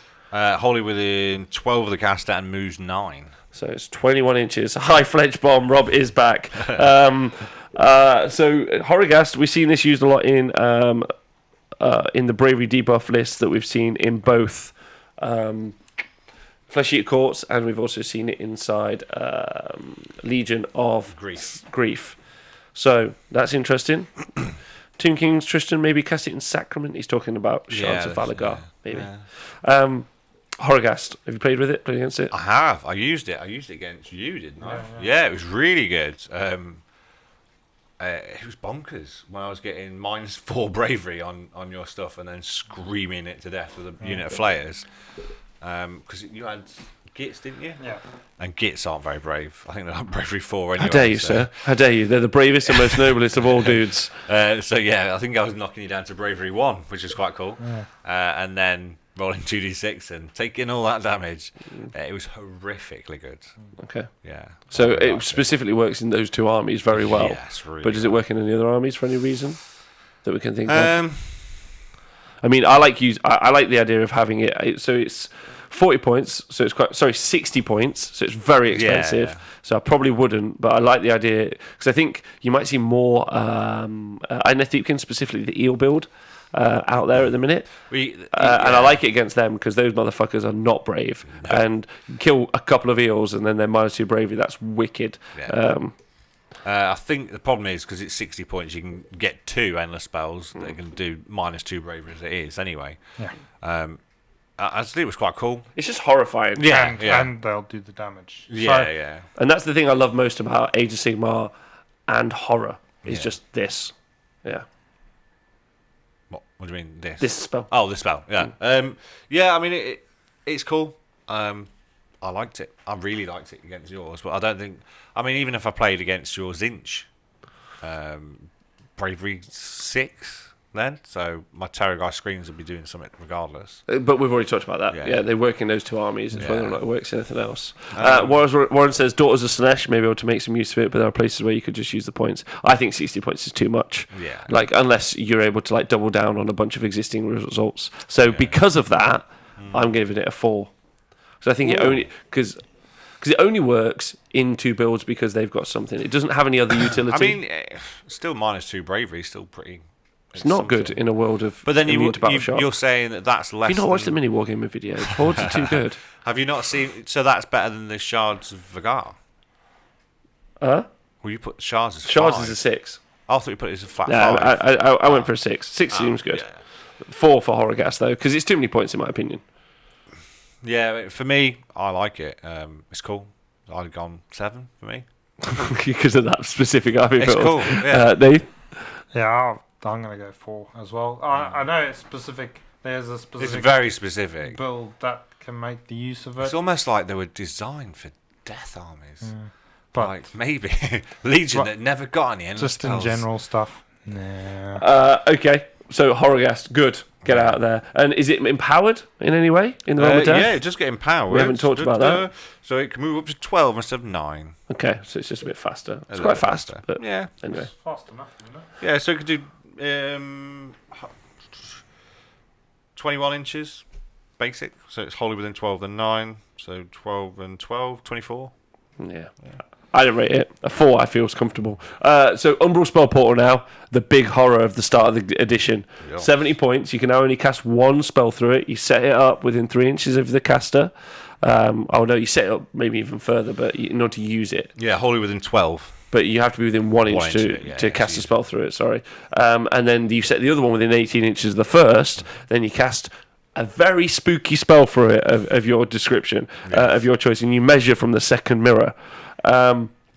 It's now 70 points, but it's got a casting value of 5, so it's so easy to cast. It's a really big points cost. Do you think it's worth it? No, I've never bothered using it. Okay, but it has been used a lot in competitive play. It's been used a lot, especially with Nagash. Yeah, I think if you've got a spell that is like Nagash's Hand of Dust spell, then yes, it's you great. Can design it very specifically. Then it's perfectly great. But if you're just gonna wang it in a general army, then it's probably gonna cause more problems to you. If you're gonna take an endless spells list, you've got to be careful because they can bounce through it. Yeah. So you've got to then be careful with the order that you casting spells. But yeah, I think if you've got a specific build that you want to try and use. So the Fungoid has got an interesting little spell that you could try and stuff like that. But which is but what? it is a lot of points. So. Which is what's the spell? So Spore Maw. So you can cast. So it attacks everything within D6 inches, gives him D3 mortal wounds. So you could drop it in your opponent's army. You have got a little area, of effect. Obviously, Hand of Dust. My mate Andy, he uses it with his Thricefold to chuck the wind thing. Plague Wind. So he chucks that through that. And it's really good going across. Because that flies back to the caster, doesn't it? Yeah. That's really good. That's really good. Really handy for that. I just think it's a lot of points. 70 points is a lot of points because you're sticking that, because you included in that is the cost of the caster. That's casting the spell. So it's whether or not we think there are any spells. I mean, the kind of the famous version of this, in my opinion, is when you used to have the old Gaunt Summer on top of Bearwind. That's what you'd be looking for. Hand of Dust was the one at the time.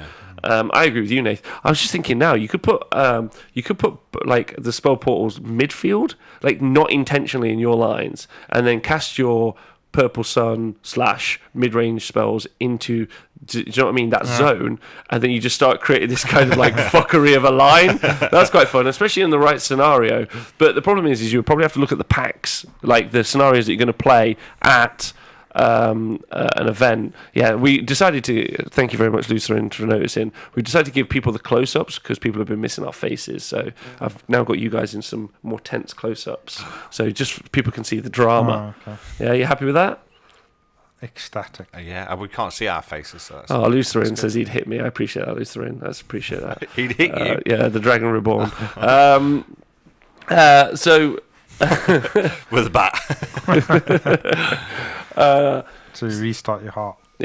So I previously, you see a lot of Tzeentch players put it with Lord of Change, so they can cast Infernal Gateway through it, which is really interesting. That does a lot of damage, but I just don't see, because for that Umbral Spell Portal, I could get Silver Swords, which are my 30 points, and then I can get something for 40, potentially Shackles, which I think is really interesting, and I'm 10 points off being able to get Pendulum as well.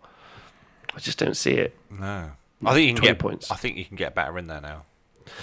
Yeah, I also think it's so obvious. Like when you put it down, like when I used it against Nath, I put it down and he was like, I'm going to put spells there, and I'm like, fuck, because my guy can't move, and I think, I don't know, I don't overly love it, but it's pretty good with Gits because you can wang the Malevolent Moon through, so things like that where it does an area of effect. So with the end of spells, they move through after they finish their move. So something like Quicksilver Swords, it has to finish its move, then it does its stabby, then it goes through the portal.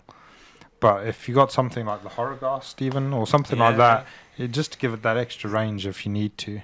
So if I'm playing against somebody with a Malevolent Moon, I could wang it through there, making sure my caster's well back.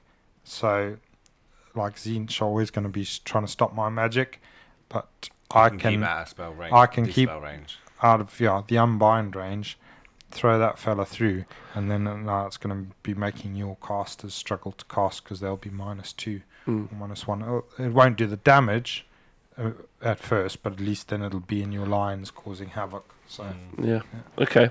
So I think it's like, I mean, it had a points increase in the GHB. You can't move Palisade with it because Palisade doesn't move ever. Yeah. So I feel like what it does for me is it makes my army static because I'm spending 70 points. So for 70 points, I want to cast a spell through that every turn. Or I want to have enough effect that in the first 2 turns, like it's good. It's done something. It's done something like that I want it to do. And Hand of Dust definitely does that, right? Like game-winning spell. But some of the others don't. And so you're hard pushed for me to want to take it, and especially because it makes me static, and there's a lot of really scary threats out there.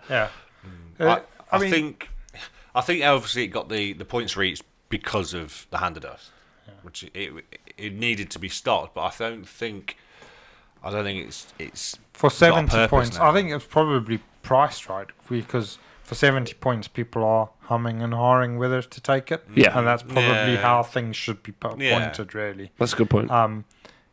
cost. There's some interesting combos. I mean, the one that I used to like was the Spornado. So you'd put the Fungoid on top of a Balewind and then cast that through there. Then you've got quite a big area of effect. But is that worth the extra 70 plus whatever 50, Balewind is? Yeah, so 120 on top of your Fungoid. It's a bunch. But, and the reason, I mean, it does mean he's way back in your back lines, and he's got this zone of things. So it's Seraphon, obviously, because they can dispel at any range, so they can keep their wizards right back with the slants and still cast that. And then they generally tend not to cast though, because they want to save it for summoning. But, I'm just thinking, But if you got something like that has got a thing that bounces back to your wizard, like the Nurgle one, or like the Plague Wind, or if you've got something that does an area, so like the Spore Maul, then those are quite interesting. Or if you've got a plan with you in the spells, but you have to be careful and you have to make sure you've got a good plan. Yeah, okay. So what would you give it out of 10? 6. Yeah, 6. Just because it's quite a few points, really. I think it's a good spell. In certain lists, it's going to be worth 8. Yeah, like Nagash list, ridiculous. I think it's only that. I think it's points cost now. It's only if it wins you the game, like realistically, and maybe it does overturns, but I think it's too inconsistent overturn. So I think 6 seems fine. It was not the horror that it once was. No. So next up, you've got Prismatic Palisade, 30 points, casting value of 5, set up wholly within 18 inches of the caster, and the spell is pretty much your. It blocks line of sight if you try and cast anything over it, and at the start of the start of the turn. Yeah, of each turn, roll a dice for each unit within 6 inches of this model. On a 5-up, subtract 1 from the hit rolls for attacks made by that unit. So the thing no one talks about is its 18-inch setup range. Yeah. That's the fucking killer bit. That's huge. It's a big space, especially if you're planning to move into an area, because that's really, really important, I think. Because a 5 out of the 12 scenarios you start 18 inches apart, so you can be putting it right in front of your opponent's units, so you can stop stuff moving. Really interesting. They have to move around it, but it's still movement out of the way. Which is good. And then also they're going to potentially be -1 to hit as well. Double it up with Geminids, which has also got a first turn Alpha Strike potential. So Geminids being 60 and then this being 30, 90 points to potentially make a portion of their army -2 to hit. Turn 1 and have that reach. It's pretty big. And casting value is 5, so this is quite likely to be done. So I think this is good. So the first thing to talk about with this is the ability to stop line of sight shooting. Yeah. What do you think about that? Do you think that's what people use it for? I don't. No. I think it's because it's the start of each turn. So because it is so easy to cast, it's very easy to unbind. So I suppose the start of the turn, would that be pre-turn for when you decide to do the -1? No, because you unbind at the start of the... Yeah, so you unbind first, and then take... If you didn't do it, then it'd be minus. So I suppose it's quite It'd be up to you to decide, because it'd be your turn. Yeah. So. I just don't... It's not bad. I don't think that's why So think about this. It's 30 points to kill one of someone's casts. Yeah, true. Which is not bad at all, really. I think obviously it's a blocker and a pain in the arse, really, for your opponent, and so they have to do something about it. So it's probably it's worth the 30 points, and especially if this shooting meta comes whenever it's coming. Then I mean, it also doubles up for people that, like, if you have faction-specific spells. So, for instance, Fire Slayers have got their Runic Firewall, as Evangelist is saying, and also Fleshy Courts also have got their Barricade. So you potentially have got quite a long area of blocking, which is quite interesting. Gravetide and everything else. Yeah, so again, using it for blocking. So I would say blocking is what it's currently used for. And I also think its range makes it really good at blocking. Good, Everything else is bad at it, and it doesn't move. So Gravetide's good, but it doesn't move particularly far, and it moves during the in-between turn. The Palisade is going to go exactly where you want it to go and stay there, which I think is awesome. And also because it blocks line of sight, you can put another endless spell behind it, and then they have to unbind that and then do unbind another the one. endless spell. Yeah. If they don't unbind that, then they're not going to unbind the endless spell. Yeah, It's yeah. quite cool. So Yeah, I you think need it's line of sight to yeah, dispel. Oh, okay. Didn't know that. really interesting, right? Ah. Yeah. So you can create a barrier to do so. And you're right. Like it's quite likely that you're going to unbind the palisade, but you have to do that before you then do the wasting it, next one. yeah. So now you're doing two endless, like you're doing two unbinds instead of casting two. I think it's amazing. I think it's like an 8. Really? Yeah, no, it's not. No, you're right. Like a 7, because if you're planning to use it for what it's used for, if we're talking about the blocking spells, Yeah. it's the best blocking spell. Yeah. You don't have to worry about getting hit back by anything either. It's just stuck there. So it's not obviously when you're switching movement stuff. That one you just know is always going to be exactly where you want it. Yeah, exactly. It's going to be exactly where you want it to be. Yeah. I don't think Orc Phil says don't ender spells fly so you can see them, but Palisade is Just blocks line of sight. It's not like the Wildwoods. Wildwoods No, and stuff like that. Yeah. So I think 7, because if you're planning to use it in the way That way, I think it's the best version of using Of all that of spell them, that way. Yeah. I would say 7. Yeah, 7. Yeah. Because it's not a lot of points and it has got a lot of utility across and general armies. Have you also seen what people are doing with making it so you can't pile and attack twice? So you put a chaff screen up, then you cast the palisades. I'll put that Well, behind. no, you don't cast the palisades. Yeah. The way you do it basically, you should put a line, you put the palisades, and you put the unit behind it. So they hit the line, they kill the chaff screen, but then because of the palisades, they can't move any further and pile in. Like it requires some shenanigans to make some it work. layers, Some layers, but Yeah. it's pretty cool. And having that potential in 30 points, I personally think if someone's out there and wants to practice something, palisades is one to practice. Yeah. So 7. All right. Yeah. So then you've got 2 more, and then we're done. Done. Okay. Sorry. So we've got chronomantic cogs, casting value of 7. Yeah. You set it up within 12 inches. 12 the caster, yeah. And then if you're within 7, within 9. 9, yeah. you can manipulate it, and you can either give yourself +2 to charge, or move and charge across your army, or you can reroll saves to get an extra cast. Yeah. I think it's pretty self-explanatory. I don't think there's anything extra about this. You also give your opponent +2 to move and charge. Yeah, I think that's always the downside. I think a lot of people think, oh yeah, I'm really quick now, and then never realise how fast things come back at you. Well, an extra 2 inches faster. Yeah, but they're like, but overall, they're like, oh, I forgot they can. Is it +2 charge as well, isn't it? Yeah. Yeah.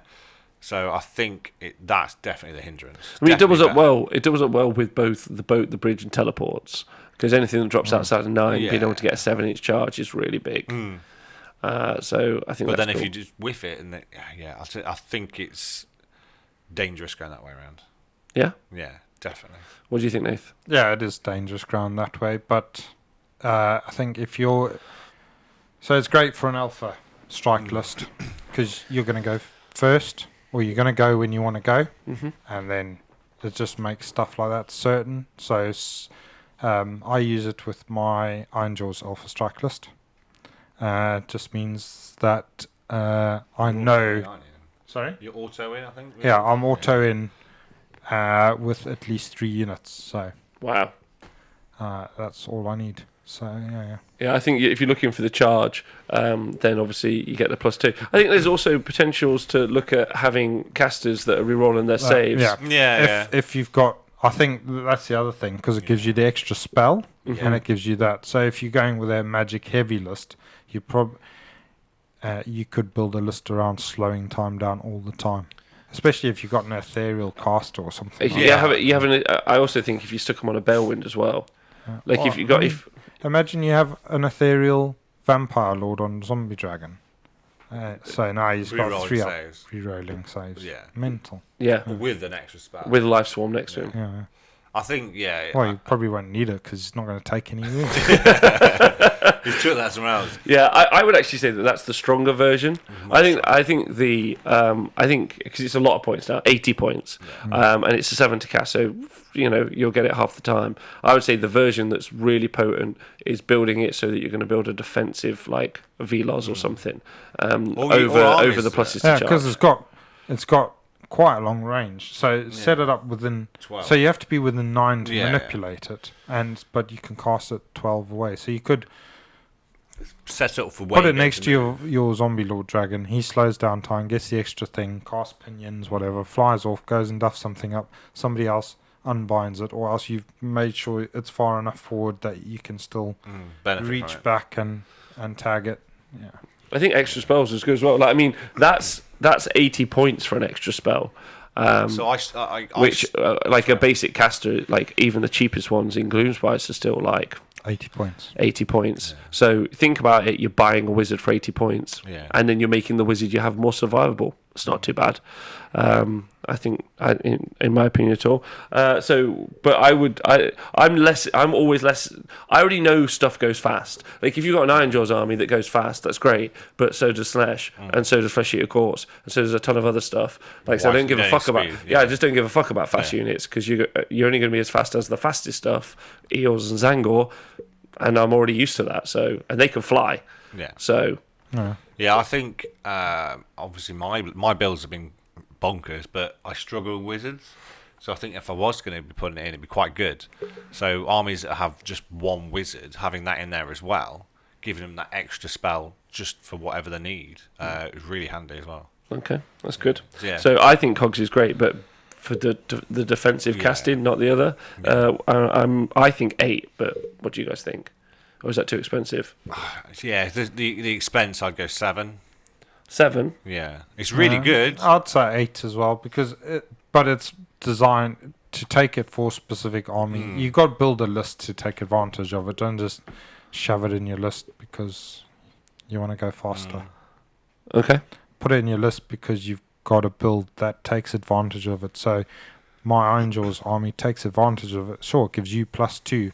Or it gives you +4 because you're +2, but it gives me actually +6. So plus you're an alpha strike army, and that's what's important as well because really if you compare Portal and Cogs, like in an alpha combat army, you definitely want all the charges to happen, which is why you take Cogs, right? But if you're just a good combat army that you just want to make some more reliable charges, Cogs is not the one for you. No. Like because it's the same thing. You're not going to be using it for 5 turns.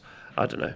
That's my thoughts. I think you should because if you've got the right caster, a contorted epitome, for instance, having it reroll, give everyone +2 to charge, and then have extra saves and extra cast is I don't think it's actual caster, but anyway, so it's an unbinder. So 8 or 7? I mean, I'm going to go with 7. I'll vote for 8. Okay, so and then final one, the Balewind Vortex. It's 40 points. Oldie but goldie. It's 40 points and it's got a casting value of 6. I'm going to make an argument here that this is an auto include. Really? Yeah. So like you've got for my 5 dragon list. Well, because you set it. So it's an interesting what it does. You set it up within 3 inches of the caster, which means you get a little bit of a movement boost. Me and Nathan made a video about this. We'll show you those in a bit. It's easy to cast. It's a 6. Gets your wizard, whoever stood on top of it, an extra save. Great. So +1 save. You can't almost get that anywhere anymore. And if you put it on top of a train, an extra +1. So those motherfuckers are just tanky as hell now, which is really Didn't we interesting. speak about that before, don't you? And you can. It does work, yeah. You can. But then you also get +6 inches to your spells, which is huge, and an extra spell. Right? So my argument is that for 40 points, you get an extra caster. I just don't see why you wouldn't just go, cool, I've got a wizard, I'll have... As long as you've got the spells to cast, yeah. Or a wizard that's not a monster like mine. Yeah, but like, why Arc Regent's on... Arc Regent, yeah. Why he's not on there, just like, I'm tanky as fuck, you can't touch me, I'm indestructible. I just... doesn't mean you have to take it. That's a good point, a Budtastic guy. But I think it would be a hard argument to like, because this is what I've been thinking recently. I've been like, an extra cast. I mean, for me, for Tzeentch, every time I cast a spell, I get a bonus point for summoning. Great. But just any wizard, just like, long as you've got the spells to cast. I mean, if he's got a rubbish spell and then a spell from his spell lore that's worth it, then he's only going to be casting one useful spell anyway. So then probably not worth it. But if he's got a decent spell on his war scroll and then a good one from the spell lore, or if you're playing in the realms, then yes, because there's loads of spells. So as long as you've got access to Yeah, to be able to make use of which those almost extra everyone spells. has now, right? Yeah. As long as you're playing in the realms. But I mean, even if you're not playing in the realms, No. like, I mean, like, so some of, like, if I take the web spinner shaman and shove him on there, the spell on his scroll is rubbish. oh, okay, yeah, I see what you mean. So he takes a decent spell out of the spell lore. And then that's all he's going to cast. And now he's got 2 spells, and then he's just... It's a good point. It's a good point. Yeah, okay. Well, I still, like, I personally think, yeah, all right, with that caveat, I would say that, because there's a whole bunch of armies now, like, that have got access to a bunch of spells. And I just think it saves you spending points on an extra caster, and also, most importantly, adds plus 6 inches to your cast, which is big, because most people are like, oh, he's not going to get me the first turn, and as we said, 5 out of the 12 scenarios, you start within 18. So if you start adding plus 6, plus you've got the movement of 3, so you actually do a 27-inch cast from an 18-inch spell. That's right, yeah. On the first turn, then now you're going to be threatening people where they weren't expecting to be threatened, which I think is really, really good. Yeah, I think it's great in the spell to take, definitely. Yeah. Okay. The stand should cost 40 more points and auto come with a vortex just to keep players from messing up. And then Bloodtastic Guys, a 24-inch itchy nuisance, Nath. Yeah. It's great. Oh, stick one of the Gobblapalooza dudes on top of it just for a laugh. Yeah. Shrewmancer. Yeah, the other one's got the Arachnicauldron, and then the other one's got the Spell Portal. Yeah. Are there 2 wizards or 3 in there? There's 2 wizards in there. Damn it. Oh, shame. I actually think, so for me, I actually think this is a 9 with Balewind. Oh, wow. Because the maths support it, right? I'm paying points for wizards, or I'm paying points for casting spells. I pay 40 points instead of buying an extra wizard for whatever that might cost. Yeah. I just think it just makes a ton of sense. Yeah. And I, like, if I just said to you, I can make your wizard better for 40 points, and you'd be like, yeah, plus 1 save, plus 1 cast, 40 points.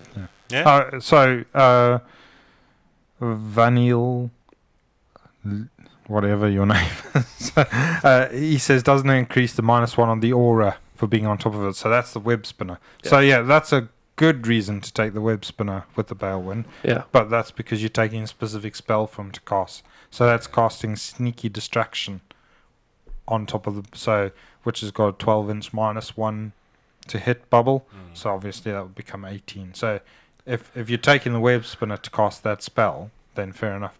My web spinner's taking a different spell, so okay. No. Yeah.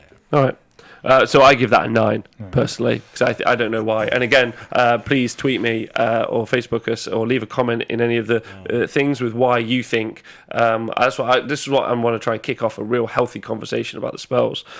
So. We've done it. You guys have been great. So we just got to round this off. So what I wanted to get at the end of it, was some spells that, like, you have to argue to not put in your list. Yeah. Right. And as far as I see it, it's Geminids. So I'll just write this up. So I'm going to do like a thing on Twitter. Are we basically doing this whole show on how to make Rob's Zinch list? No, it's not. It's for everyone, because I genuinely think, like, because again, like when I keep going to tournaments and doing coverage, I see people not use it. I see a whole bunch of people who've used them a lot, and then a whole bunch of people who haven't, and the people who haven't are like, this sucks. I don't know what to do. Like, so I think it's good. People have got it, but they don't necessarily know how to use them. Use it, yeah. And people don't have these conversations on Facebook or Twitter or YouTube shows like just we do. So Geminids, Pendulum, Silver Swords, and Balewind. Silver Swords. Have you forgot one? What? What's it called? Where is he? Nope. The Maelstrom. Oh, we have forgot the Maelstrom. We can all forget that. That's fine. I'm glad that I forgot that. It's that was 10 funny. points. Does the Balewind doesn't get any bonuses for because it's non-aligned? No, we're ignoring the Maelstrom. Right. Oh, and Purple Sun, but Purple Sun actually only got 7, and is only useful in Alpha Strike lists. Maelstrom is good, actually. It's good. All right, let's talk about Maelstrom. Yeah. I'm sorry. That's a utility item. I'm sorry. Maelstrom, It's got then. a good range on it. Go on then. Tell me what Maelstrom does. Maelstrom, you set up casting value of 7, set up wholly within 18 of the caster, and then can move 8 inches and fly. And then, if a wizard successfully casts a spell within 12 inches of the Maelstrom and that spell is not unbound, the Maelstrom will attempt to steal the energy from that spell and make an additional unbind roll from that spell. If it is unbounded, if this unbinding roll is successful, the spell is unbound and 1 energy point is allocated to that model. In addition, 1 energy point is allocated to this model for each enemy unit destroyed within 6 inches, which I always forget, to be honest. At the end of each battle round, roll a dice for each Maelstrom and add the number of energy points it's allocated to the model. On a 7+, the Maelstrom explodes. Each unit within 3d6 of that model suffers d3 mortal wounds. Ooh. If this battle is taken part in the realm of death, add 1 additional point at the start of each battle round. Okay. So basically what we're paying the points for, which is a cost of 10 points to potentially get an extra dispel. Or load as many dispels as they cast spells. Yeah, as many dispels as they cast spells. So but, you've not got loads of wizards. But it's cast on a 5?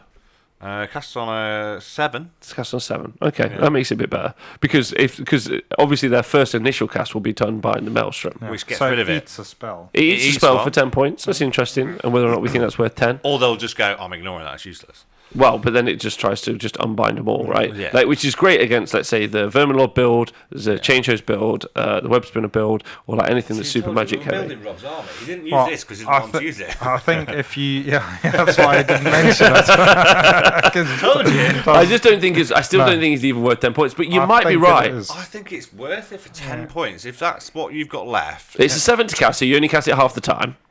Yeah. Yeah, but what you're actually taking it for, if you've got 10 points, then fine, take it. Like, we will never argue ever again. But that's guaranteeing that you've already tried to fit in some of these other spells. But yeah, okay, all right. I think the argument is it's 10 points.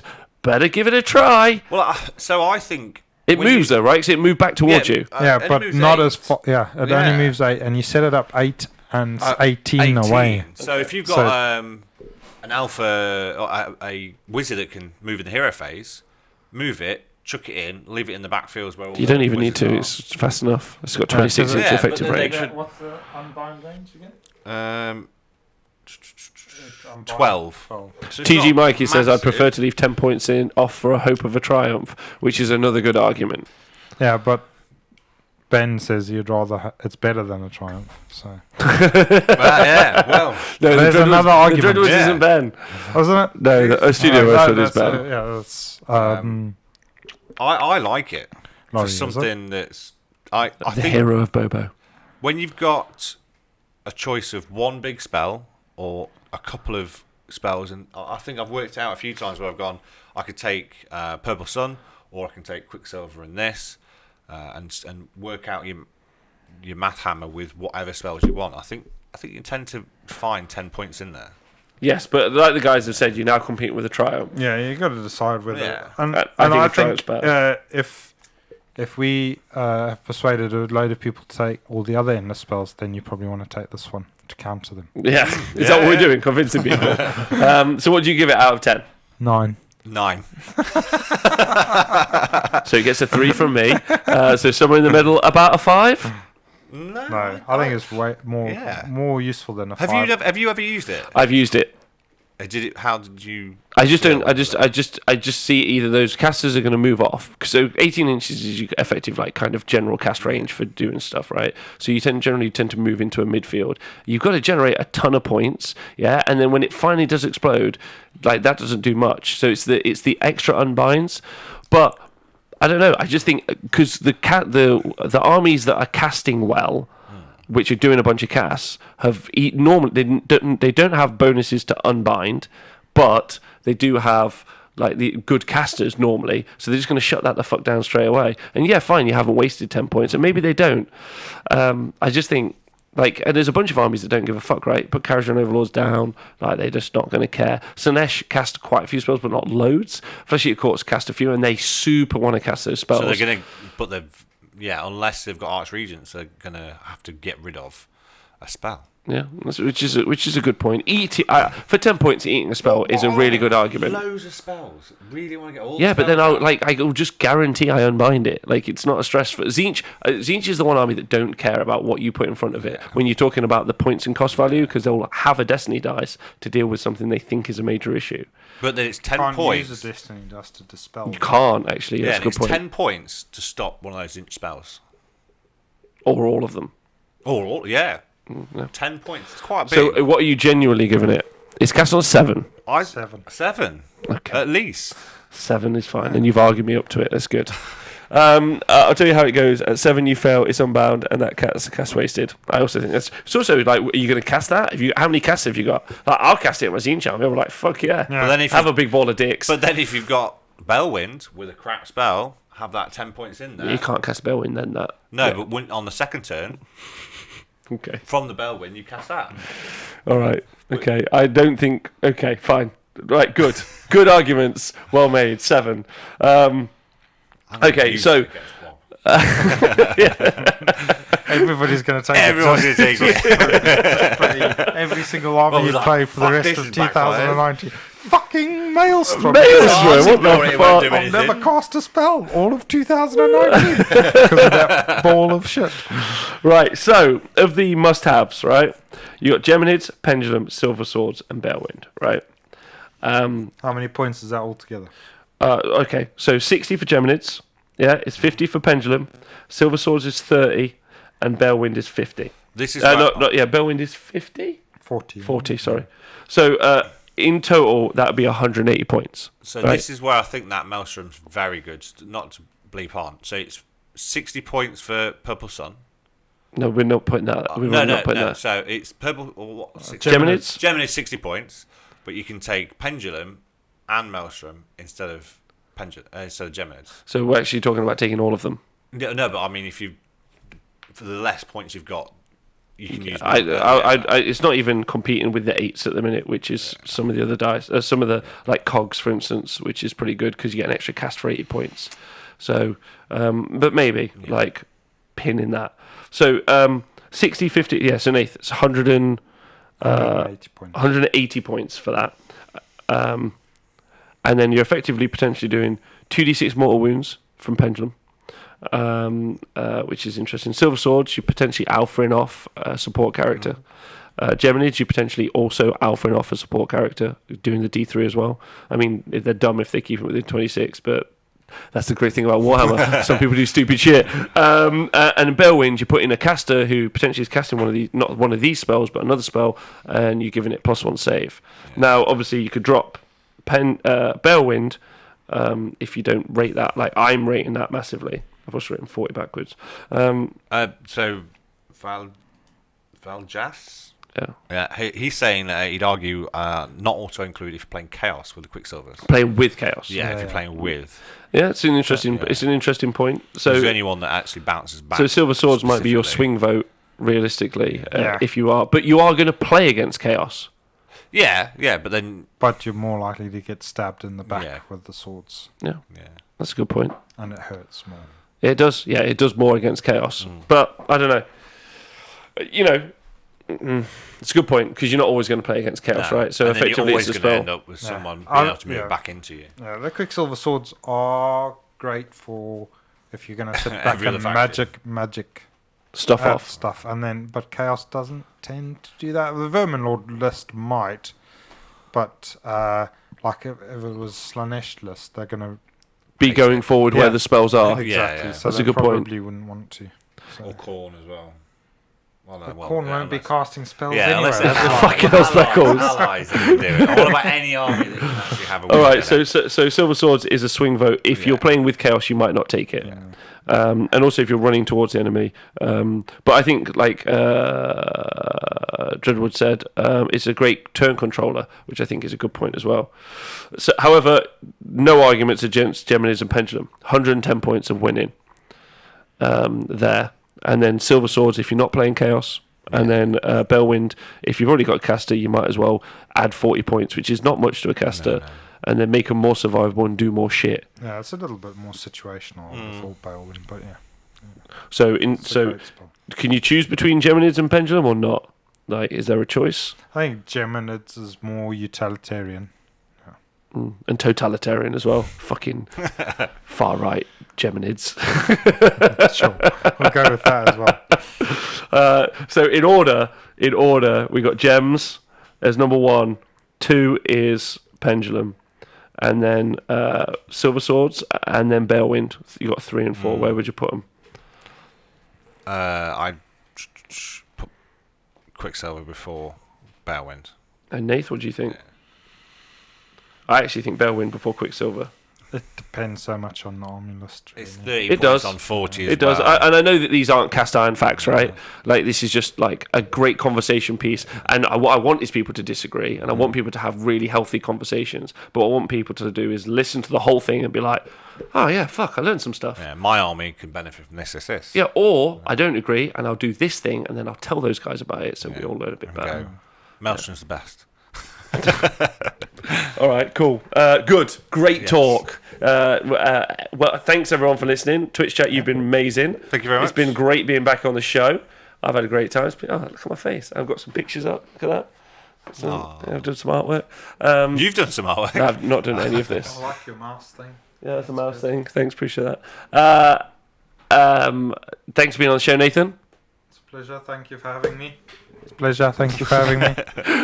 Thank you for being on the show, Speckles. Thank you. Thanks for having me again. A while. Yeah, thank you. If you've been listening to the podcast, don't forget to stay hydrated. It means loads to us. If you support us on Patreon and Twitch, you guys are incredible. Thank you for helping us do the work that we do. We've got 2 weekends of live coverage coming up, and that's only been possible because everyone keeps supporting us on Patreon and Twitch to buy equipment and make it great. So, fantastic guy, you've been great. The Joe Wood said, I got called Ben. Apart from that, I loved it. You guys are Ben. I hope you guys have a great day. If you're watching on YouTube or you're watching on Twitter or something and you've enjoyed the conversation, share, let people know, but also leave comments and give some feedback because we appreciate that too.